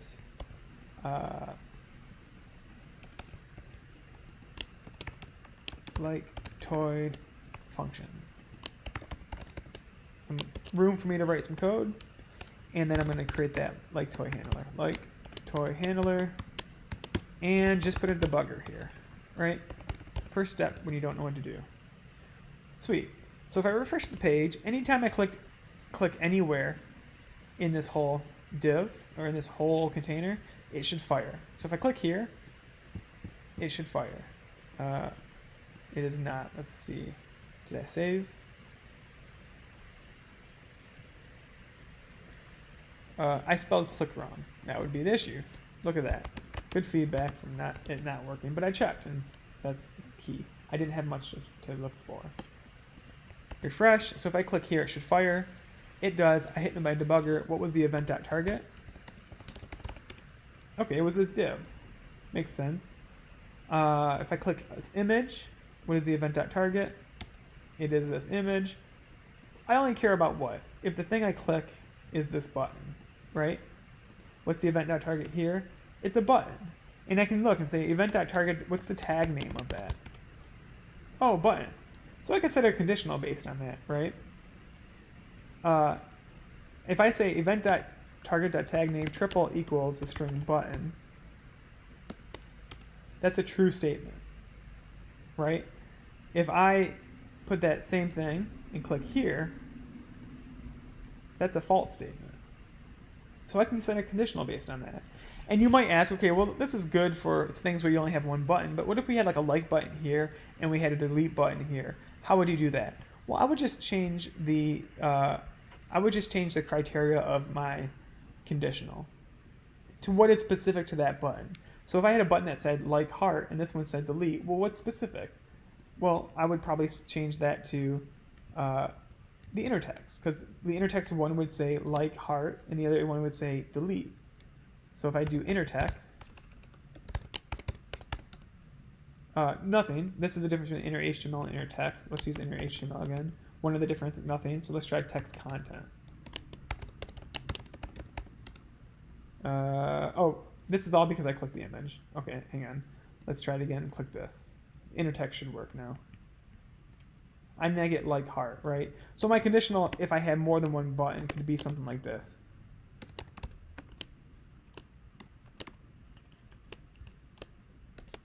Which is a true statement. So you can create the conditional to fit your situation, right? As long as the buttons aren't identical and they both say like, which that's very confusing for the user. I don't know why you would have that, which you wouldn't, right? Then you can always fit the conditional to meet what is the distinct thing about that particular element. I could go with this, but I think the tag name works fine here, just because in the future, if I ever want to change this like just to say like instead of like heart, I would have to remember to update this. So it's probably a little more flexible if I use the event.target.tagname equals button as my conditional. Okay, so that's my conditional if, and I can just paste that in. Then I can do something, right? Let's say I just call this thing called like toy. And that's why I call this the like toy handler, because it only handles like whether or not this function gets called. And then I can create something else called function like toy. And let's just hit a debugger. So if I click here, that event still fires. My event listener is firing, but I'm not having it do anything. It only does something if this conditional, if I click here, is met. And now I hit my debugger because I am invoking, I met this conditional, I invoke like toy, and now I'm in this like toy method, which I think I should still have the event, access to the event, and I do. The event is implicitly carried over from the like toy handler to its of a method that's invoked inside of it. So I don't have to pass it in. Okay, so I like that toy. Well, here's the thing. I just clicked like toy here. What, in theory, what do I want to do? Someone unmute and let me know. In theory, what do I want to do?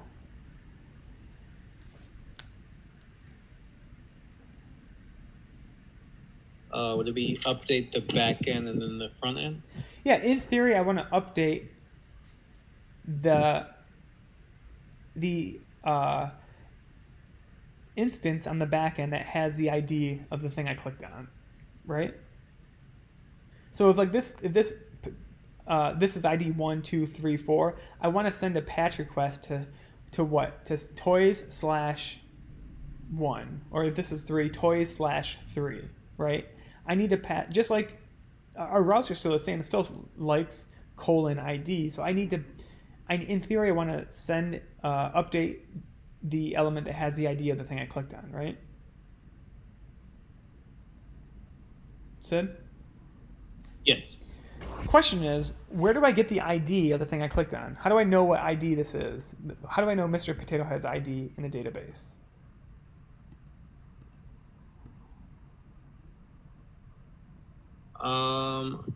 I believe, isn't it attached to that specific div?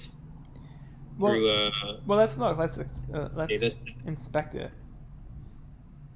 Here's Mr. Potato Head's div. I see H2. I don't see an ID anywhere.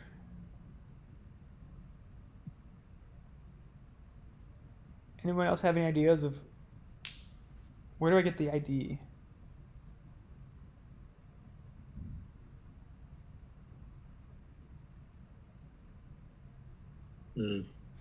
It's tough because we don't have the ID anywhere on that div, right? So Sid, what do you think the answer is? If we don't have the ID there, what do you think the answer is?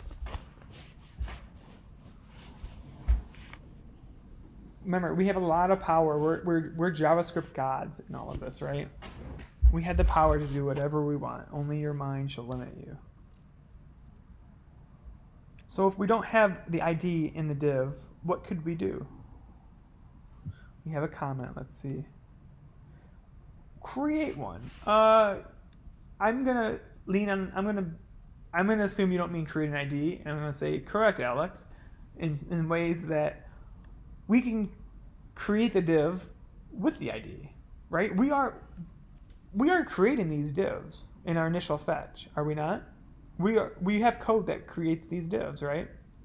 And we're doing so by iterating over the information we receive from the backend on our initial fetch when the page loads. So again, if I go back up to this fetch, here's fetch toys, and I look at the data coming from, I'll put a debugger here. Look at the data, toys data coming from the backend. What's toys data? What do these all have? What information do we all have at hand here? Do you see something important?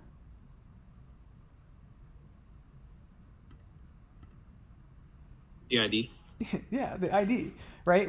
It makes sense because when we do our fetch requests, we get all the information about the backend. We get all this data we fetch, these objects, these instances, which also includes their ID. The problem is when we build our divs, we don't do anything with that ID, so we lose it, right?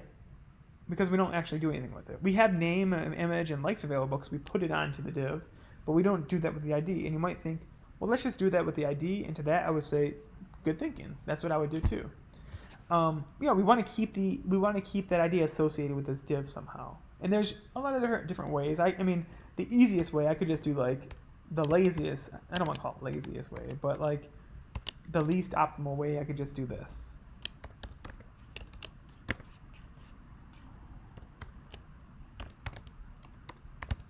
right? And if I did that, now if I inspect the page, I'm going to take that debugger out.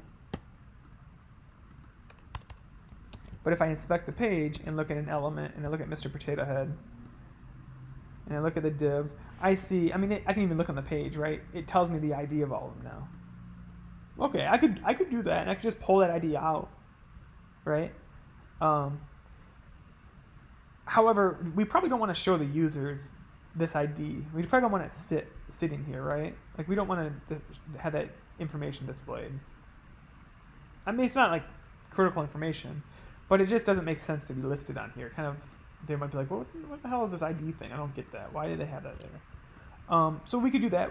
That is one way. We could make this hidden, right? I think if we put a hidden attribute here, that might hide that from the user. Now it's not there, and now we have this thing, this p tag still. It says hidden. All right, cool. That's kind of a lot of information. Like, it's an whole p tag to have here. You could do this as well, but it just seems not like the most optimal way. There's actually something very useful you guys have access to do stuff like this. When you want to keep data on attributes or on nodes, and you want to kind of have a uniform way to do so, and it's using what is called the data set hash. And to access that, you just say data, and then anything you say after this data dash here, I can say data nick equals nick, right? And then if I refresh the page, and I put that data attribute on the button, so if I inspect the button, I see that it has data-nick equal to nick. And if I reach out and if I grab that, so if like toy, I have my debugger, so if I click like, I should hit the debugger. And if I look at event.target, it should be the button, right? Event.target is the button. And I can then, to access the data set hash, I would say event.target.data set. And that returns to me the hash I've created. So if I have data-nick, I have one key value pair of nick is nick. And the one we care about is doing what? Data-ID and setting that equal to toydata.id. Right? And so let's refresh. I'll click this. I do event.target.dataset, and now we have two key value pairs in our dataset object. We have the key of nick equals nick, and the ID equals 3. Does that make sense? The tricky things with this is it's called dataset all one word. That's how to access. That's the method you call on the node to access the object, the dataset object. And when you assign attributes, it's data dash and then whatever the key you want to name it. So nick, ID, and its value is whatever you set it equal to.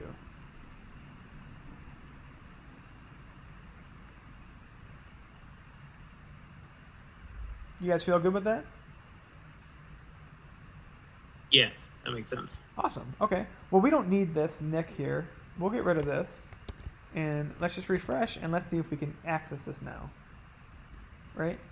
And then, okay, cool. That returns that. And just to get that value out of the key, I just, like any object, I can call .id and get that value, 3. So now I do have the ID available to me. Very cool. So in my fetch, where was I? Here, like toy. I know I want to do a fetch, and I'm going to set my const here called const ID equals event.target.dataset.id. And now I can do my fetch to toys/id, right? And I want to use string interpolation, so it's backticks, not double quotes or single. And then I can use slash, and then just reference my ID variable here. Cool. Okay, now the next thing is, this is what type? Is it a GET request, post, put, patch, whatever? Patch? Yeah, it's a patch, because we're updating something. We're posting to something that already exists, patching something that already exists, right? So it's a patch. So I think we can just know we want to use our patch. We'll just call this patch object. And then I'll create a method called patch object, or a function.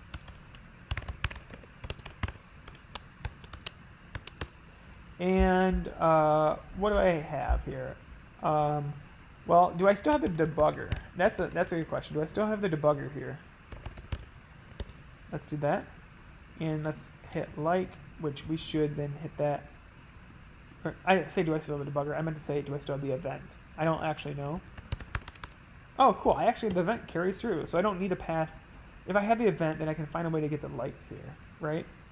So if I'm in here, I want to basically get the likes here and add 1 to them. Well, how do I know how many likes? Well, there's a few ways I can do this. One, I have the information on the page. So let's just grab that. Event.target, which is the button. What is its parent element, though? Dot parent element is the whole thing it's contained in. And here I want to see, okay, I'm here with the event.target. I want to go here. I think I can do event.target.prev element sibling. I tried this before. Maybe I'm not calling it right. Previous element sibling. I'm not calling it right, and for some reason my autocomplete's not working. Let's try this out. Prev. It might just be prev element sibling.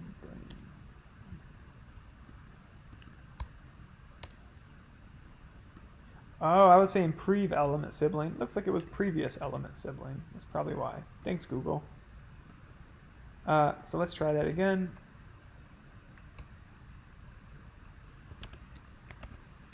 Hey, there we go. Now I can get access to the thing above it by this previous element sibling, and I care about what? The inner text.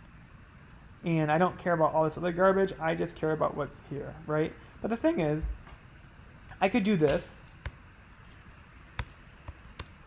but what's problematic about that? Can anyone think of where we get issues with this?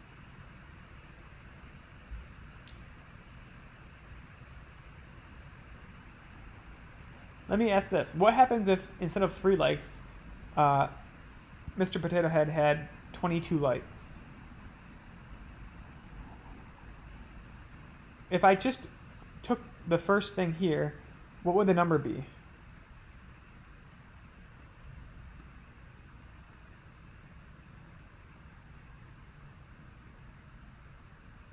Let me ask this question. Do you guys understand what I'm doing when I do this here?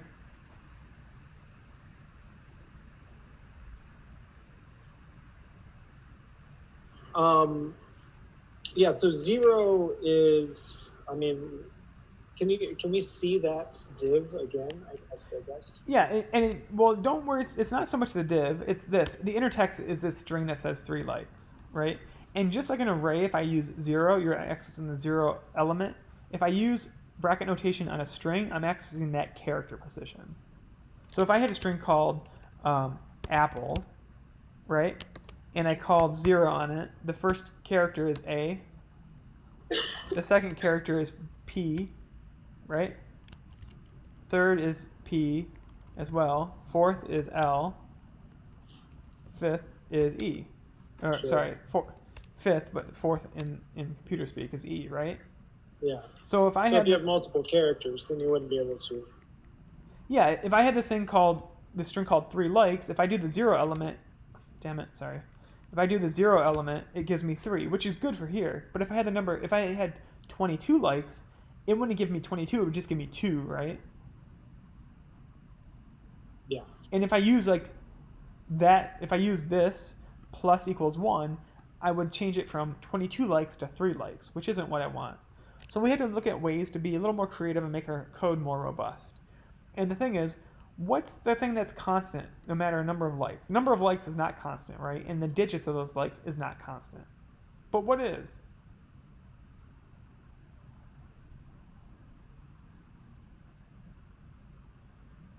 What if I look at the inner text here and get 3 likes, this is going to change. And I don't know if it's going to be 3 digits long, 4 digits long, or whatnot. But the constant is the character count from here over, right?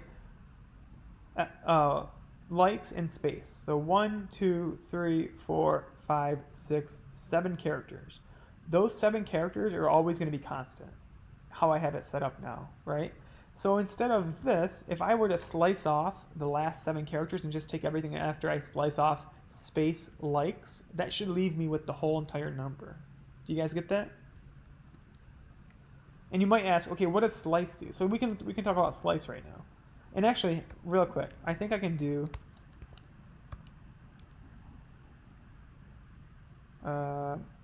maybe I can't.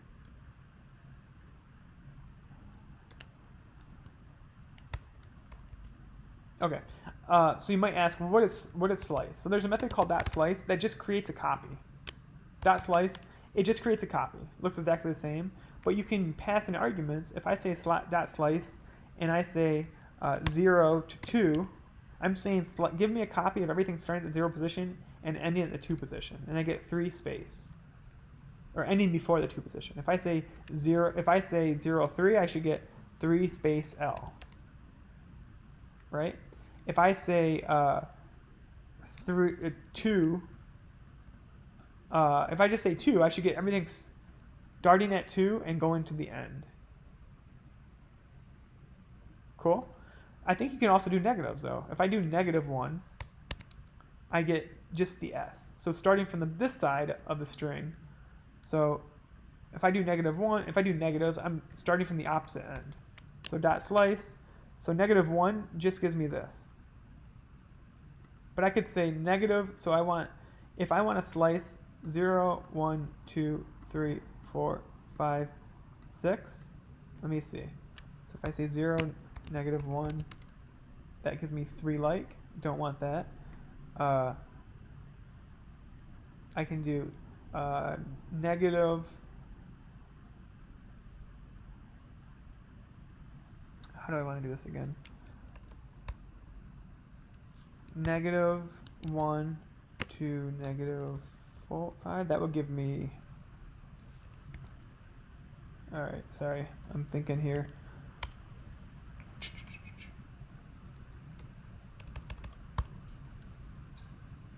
Maybe slice isn't the best. There's also a. Is it range? I thought for some reason you could do bracket notation like this for negatives as well.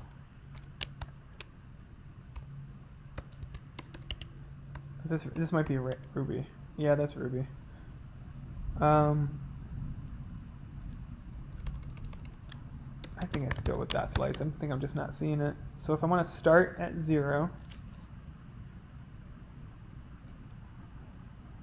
and go to okay, I got it now. So what I want to do here, well, no, that's still based off of. Is it just one argument for like? Could you just do -1? Well, -1 would just give me. If I do -1, that just gives me the last item. But I think here, if I do negative, we have 3. Let's do 4, 6. Okay, that gives me 3. That's on the string 33 likes. So let's try this on. I think this might be what I want. So if I do 3 likes and then do this, that should give me 3. And if I change this to 33 there we go. Okay. So now, regardless of the number of likes, I get that number. Right? So what I'm saying here, I'm starting from the back, and this is kind of confusing. I mean, obviously it just took me a few iterations to get here.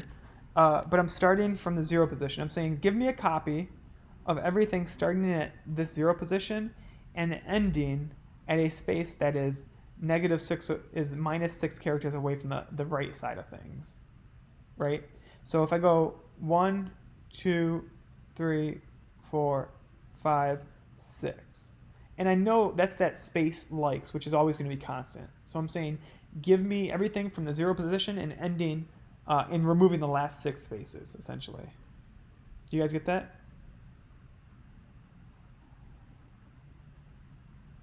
Yep. Yeah. Okay. And again, a little confusing, but yeah. this is definitely, this is like the funner parts of JavaScript, I think, of getting creative with this stuff. There's other ways you can do it, but this is the way I like. I mean, this is the way I would do it here. I think this is fun, and it's kind of neat how universal like the slice method is really sweet. Cool. So this is what I want to do then. Is this dot slice, this overall thing. That's a lot, right? And so I'm going to set that to a variable. So I'll say const. I don't want to call it const because I probably want to change it. I'm going to say likes, let likes equal that, right? So likes is that string. Now the problem is, what happens if I say, so if I do the same thing and set likes equal, I'll say var likes equals that, inner text 06. Let's see what likes is now. Likes is 3, the string 3. So if I say likes plus 1, I get 31 because it's using string coercion to try and do this function as best as possible, right? It's trying to add this for me, but it's saying you give me a string and a number. I think you just want me to concatenate. So what we have to do first is parse this, and we can use the parse int method, which then you pass in what you want to parse, which is likes. Now we get the number 3. Cool. So that's what I want to do here. Is I want to parse int all of this.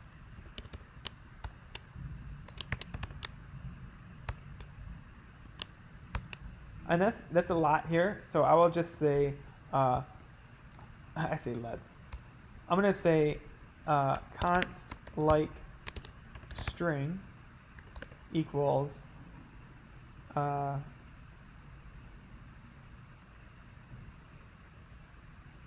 event.target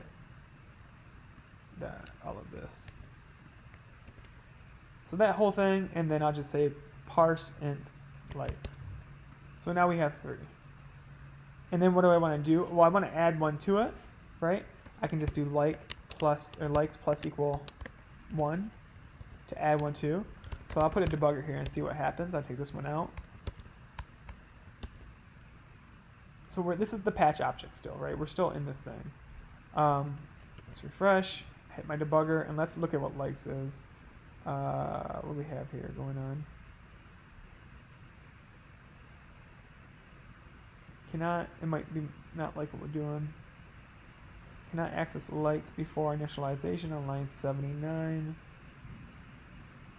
Alright, so, shoot, I need like string here. I'm trying to access it as I define it. So now if I like this, I should hit the debugger, and I can see likes should be not 3 but 4, given to where we are with this debugger after I add 1 to it. Should be the number 4. And it is. So we're in a good spot, right? We have the appropriate number of likes. Awesome. That was a lot to get where we wanted to go here. I can do this here, or I can change it up. I might change it in a second. Because again, this is a request, the patch object. So what do I want to do is I want to return an object. And again, it's going to have method. It's going to have all this stuff. I'm going to honestly just copy these guts. And then change as I need. Method is post. It's not. It's patch. This will all be the same. And then all we have here is the likes that we want to set in. And I can just put likes here now. Or what I can do instead, I can set this to const. And I'll just say likes equals likes plus 1. I like that a little better. I did see that we just got, because I moved that over. I'm just going to call this str, just because I'm weird and I want this to be on one line. Okay, so that's our patch object. Does that all make sense?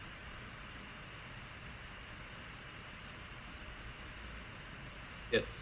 Okay, so now we have our dot then, right? We have a response, and we're going to parse that response. I do see something in the chat box. Oh, got a yes, cool. And then we have another dot then.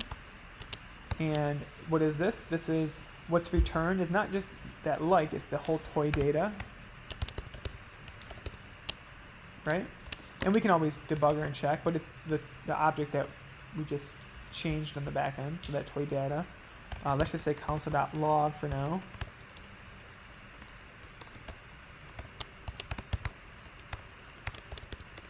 And then our dot catch.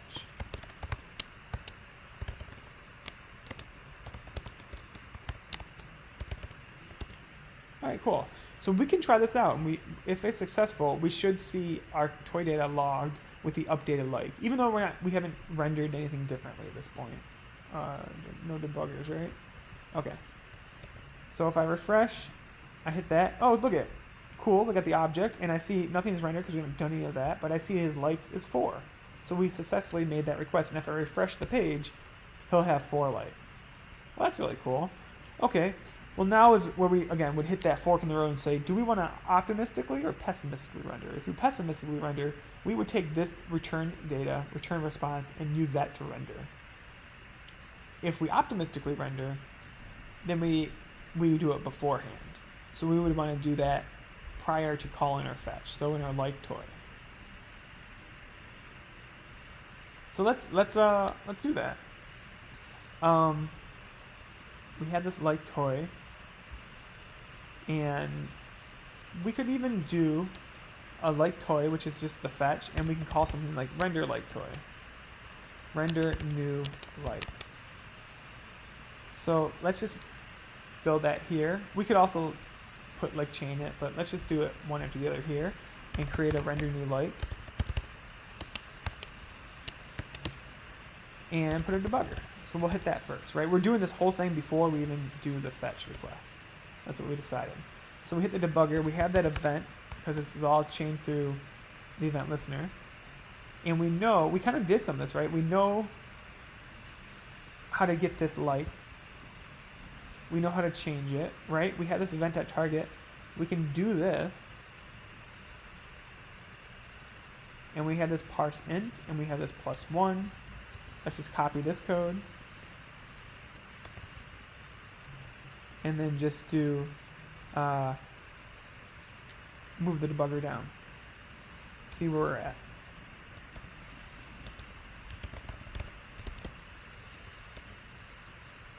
Mr. Potato Head. So I know I have my, I look where I am here. I have this like string and likes. So like my like string is this 4. My likes, that's the event, likes is the number 4. I can then say like likes plus equals 1 to change it to 5. And I can do something here and say what's the event.target is that button and its previous element sibling, right? Previous element sibling is this P4. That's the inner HTML I want to change.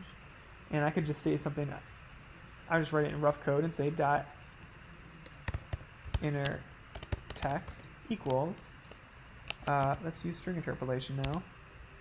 And the number is going to be, oh, what just happened? Sorry. I hit the button, wrong button. Inner text equals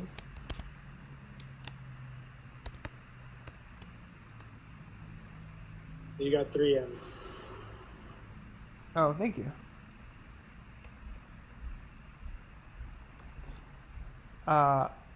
Likes plus 1, right? Space LEIKS, and then end. So we should see it change on the page. And now it says 5 likes. So I'm just using, I have, let's pull this out. I know this is good code. This would just happen here, right? And so here, I look, all I'm doing is, I have this like string, I use that to get my likes as a number, and then I use that string interpolation and just add 1 to it to reset the inner text to be that. And this seems like I have this whole chunk here, and this is really chunky here. I'm probably going to pull that out and say const p, because it's on p tag equals this big thing. And now I can just paste this here. Make it a little more concise to see what I'm doing. Right? That's my optimistic rendering. I'm setting it even if I don't do this. So if I cancel this out, which won't send the patch, I can go through and I can like stuff and increment them.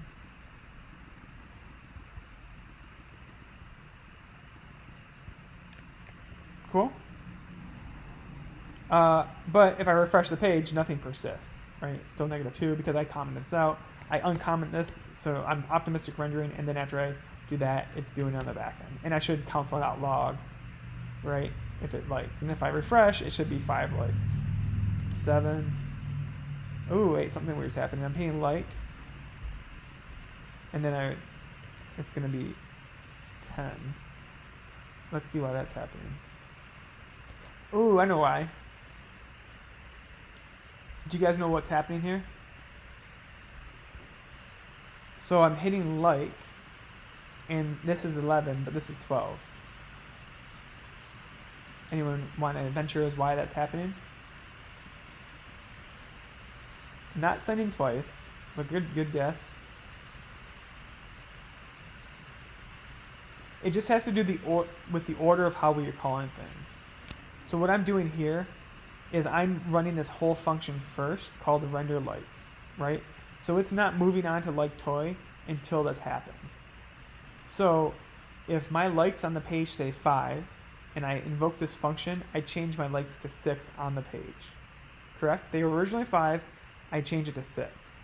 So then I fire like toy, which takes that element on the page, which calls a patch object, which then goes back out to the DOM, and the DOM now says it's 6. Right? The DOM now says 6 because the page says 6. It was updated before this was run, and so it takes that 6 and adds 1 to it down here, and now goes to 7. So to rectify that, I could just take the +1 out of here, and then Mr. Potato Head should go 13, and I see 13 here. Do you guys catch why that happened? So it was like incrementing like in the front end and the back end technically.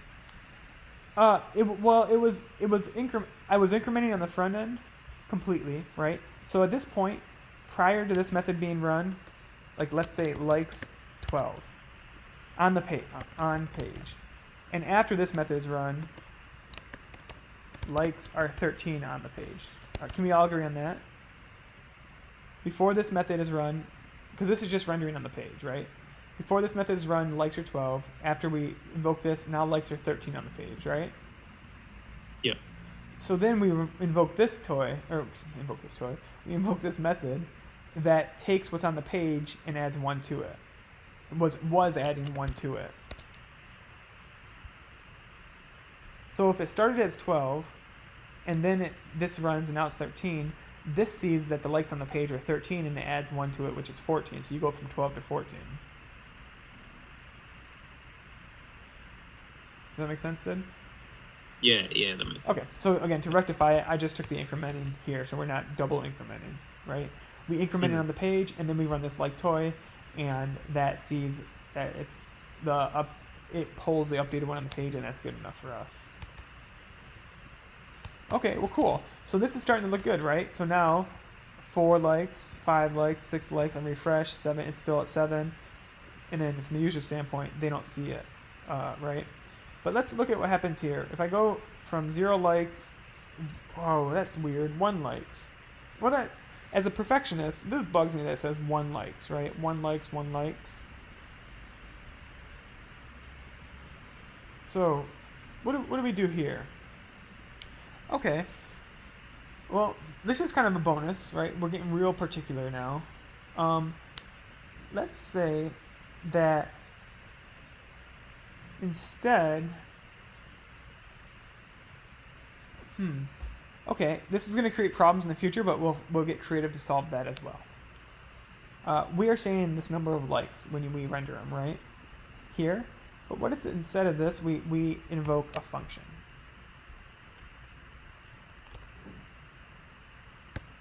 I'm going to use string interpolation, and I'm going to say this is we'll call this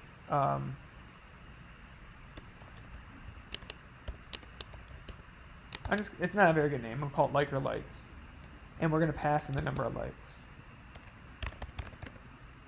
Cool. So would it be like a conditional? Yeah. Like if yeah. one like, it'll say like, and if it's anything more than that, it'll say likes. Exactly. Like or likes.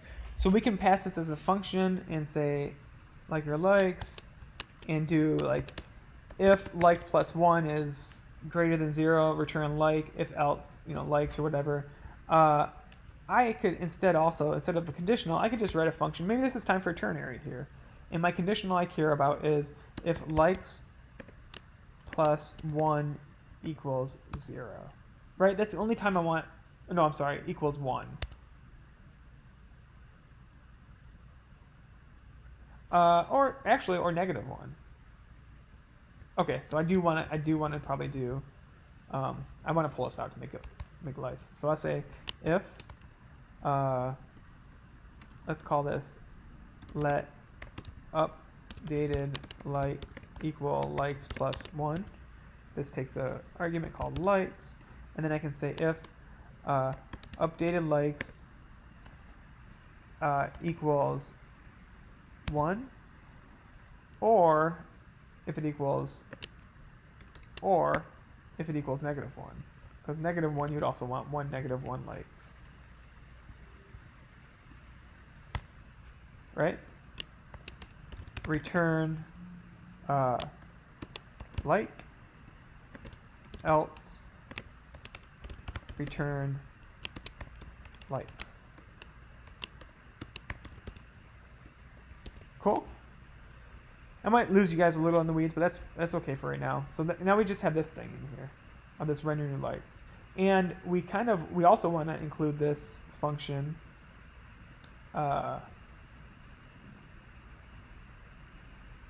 Ooh, you know what? I do want to do likes plus 1 here,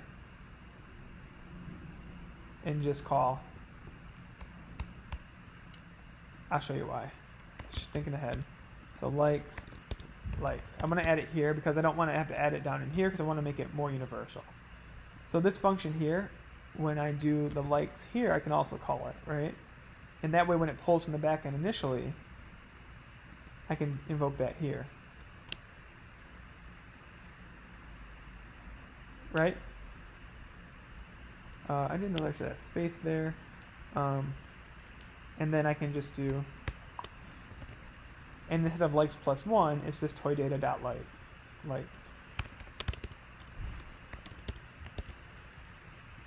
Welcome to edge cases, right? Sweet. So now look, as it renders, I see 1 like, I see negative 2 likes, I see 1 like, I see negative 1 like. Pretty good. Oh shit. Not a number of likes. Remember I said I was probably going to create a problem in the future? Not a number, right? And like I do this. Oh no, not a number of likes. What's happening? I'm blowing up. If I refresh, no likes. Oh shit, what did I do, right? Well, what's happening is, because we tried to get creative and we did this slice thing, but it's still kind of fragile because now it's dependent on the number of characters we move over. And if I change from 6 characters of likes to 5 characters of like, with the space included, I've wrecked the rest of my code. Right? So let's look here and let's see if we can get creative. That's not even creative. Let's see if we can get more robust in how we do this. So if I hit like, I should get my debugger. Did I not save this? Let me save. I should get my debugger here because I want to look at this slice thing happening. Is there a different way I can get the number of likes? I hit my debugger. Okay, is there a different way to just get this 11 thing out? I think there's a better method we could use. So if I have my p tag available to me here, and my p tag.inner text, can anyone think of a better method just to get the number out of this?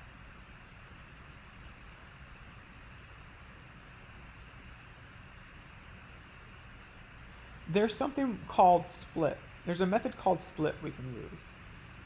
And with split, you can pass in a character you want to split the things into. And what split does is it takes a string and it splits things between the two characters, the argument you pass in, into elements in an array. And what's the common thing that all these items have a thing where we could split it?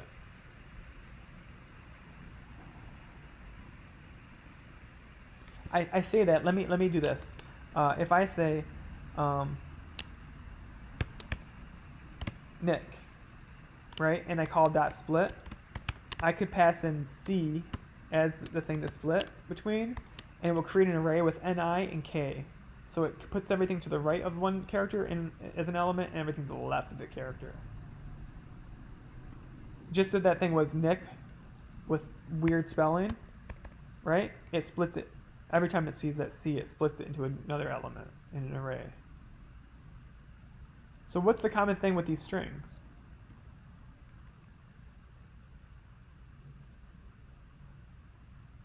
Any answers? Come on, someone get the space. the space. I think. Oh yeah, and Alex said it too. The space, right? We can call dot split on here, and we're not going to change that anytime soon. I think that's more stable. And we pass in our space, and now it's going to put anything to the left of that space in the first element of the array. Now we can access that thing using the element array property, right? That's much more robust. So if I copy that and use this instead of this slice, and you're not always going to get the perfect answer. A lot of times with these edge cases, you write code, you trial it out, and then you find you have these little issues. You have to go in here and do this cleanup, right, to get everything aligned and working. So now if I try that, it should all be working well. And I'm just going to go back and change these null. I'll just change it like -2, 0. Do I have other ones? Okay. So let's try this out. Let's see how this works. I think I took my debugger out. All right, 9 likes, 10, 11. That all is looking good. Okay, so the normal operation is good. Let's see the roller coaster from -2 to, okay, 1 like. Hey, back to 0 likes, back to 1 like, back to 2 likes. Look at that. That feels pretty good. Nice. Cool. And I think that's everything, right? I think we're at the very bottom, and we kind of went above and beyond and made this thing pretty foolproof altogether. It only took us 3 hours. 3 hours of explanation, but you guys held with it. Maybe not. Was it 3 hours? 4:30, 2.5 hours. Yeah, I just want to commend you guys all for staying on the line. Hopefully this was beneficial. I know that you guys haven't tried this yourself, but as you work through it, you'll have this kind of as a guide. And you'll take this and build on this for the next one we do, which will be the Pokemon Lab, and then any other practice challenges when I'm out. And then you'll use a lot of this methodology, not so much grab things off the DOM in Mod 4, but you'll use kind of the setup of things moving forward in Mod 4 as we learn React. It will become very helpful. Yeah, the edge case is always a fun challenge of how to figure things out, because you come to a solution, and there's many solutions, and there's many degrees of the ideal solution, right? And so you find one that works until it doesn't. You're like, shit, I gotta change plans here. Cool, guys. All right, well, that concludes everything here. Any final questions or anything at the end that you guys are? I know you're probably itching to get off, but if anyone has any questions, feel free to point into the Slack. If not, I will see you guys all tomorrow morning. Thanks, Nick. That was super helpful. Yeah, thanks, guys.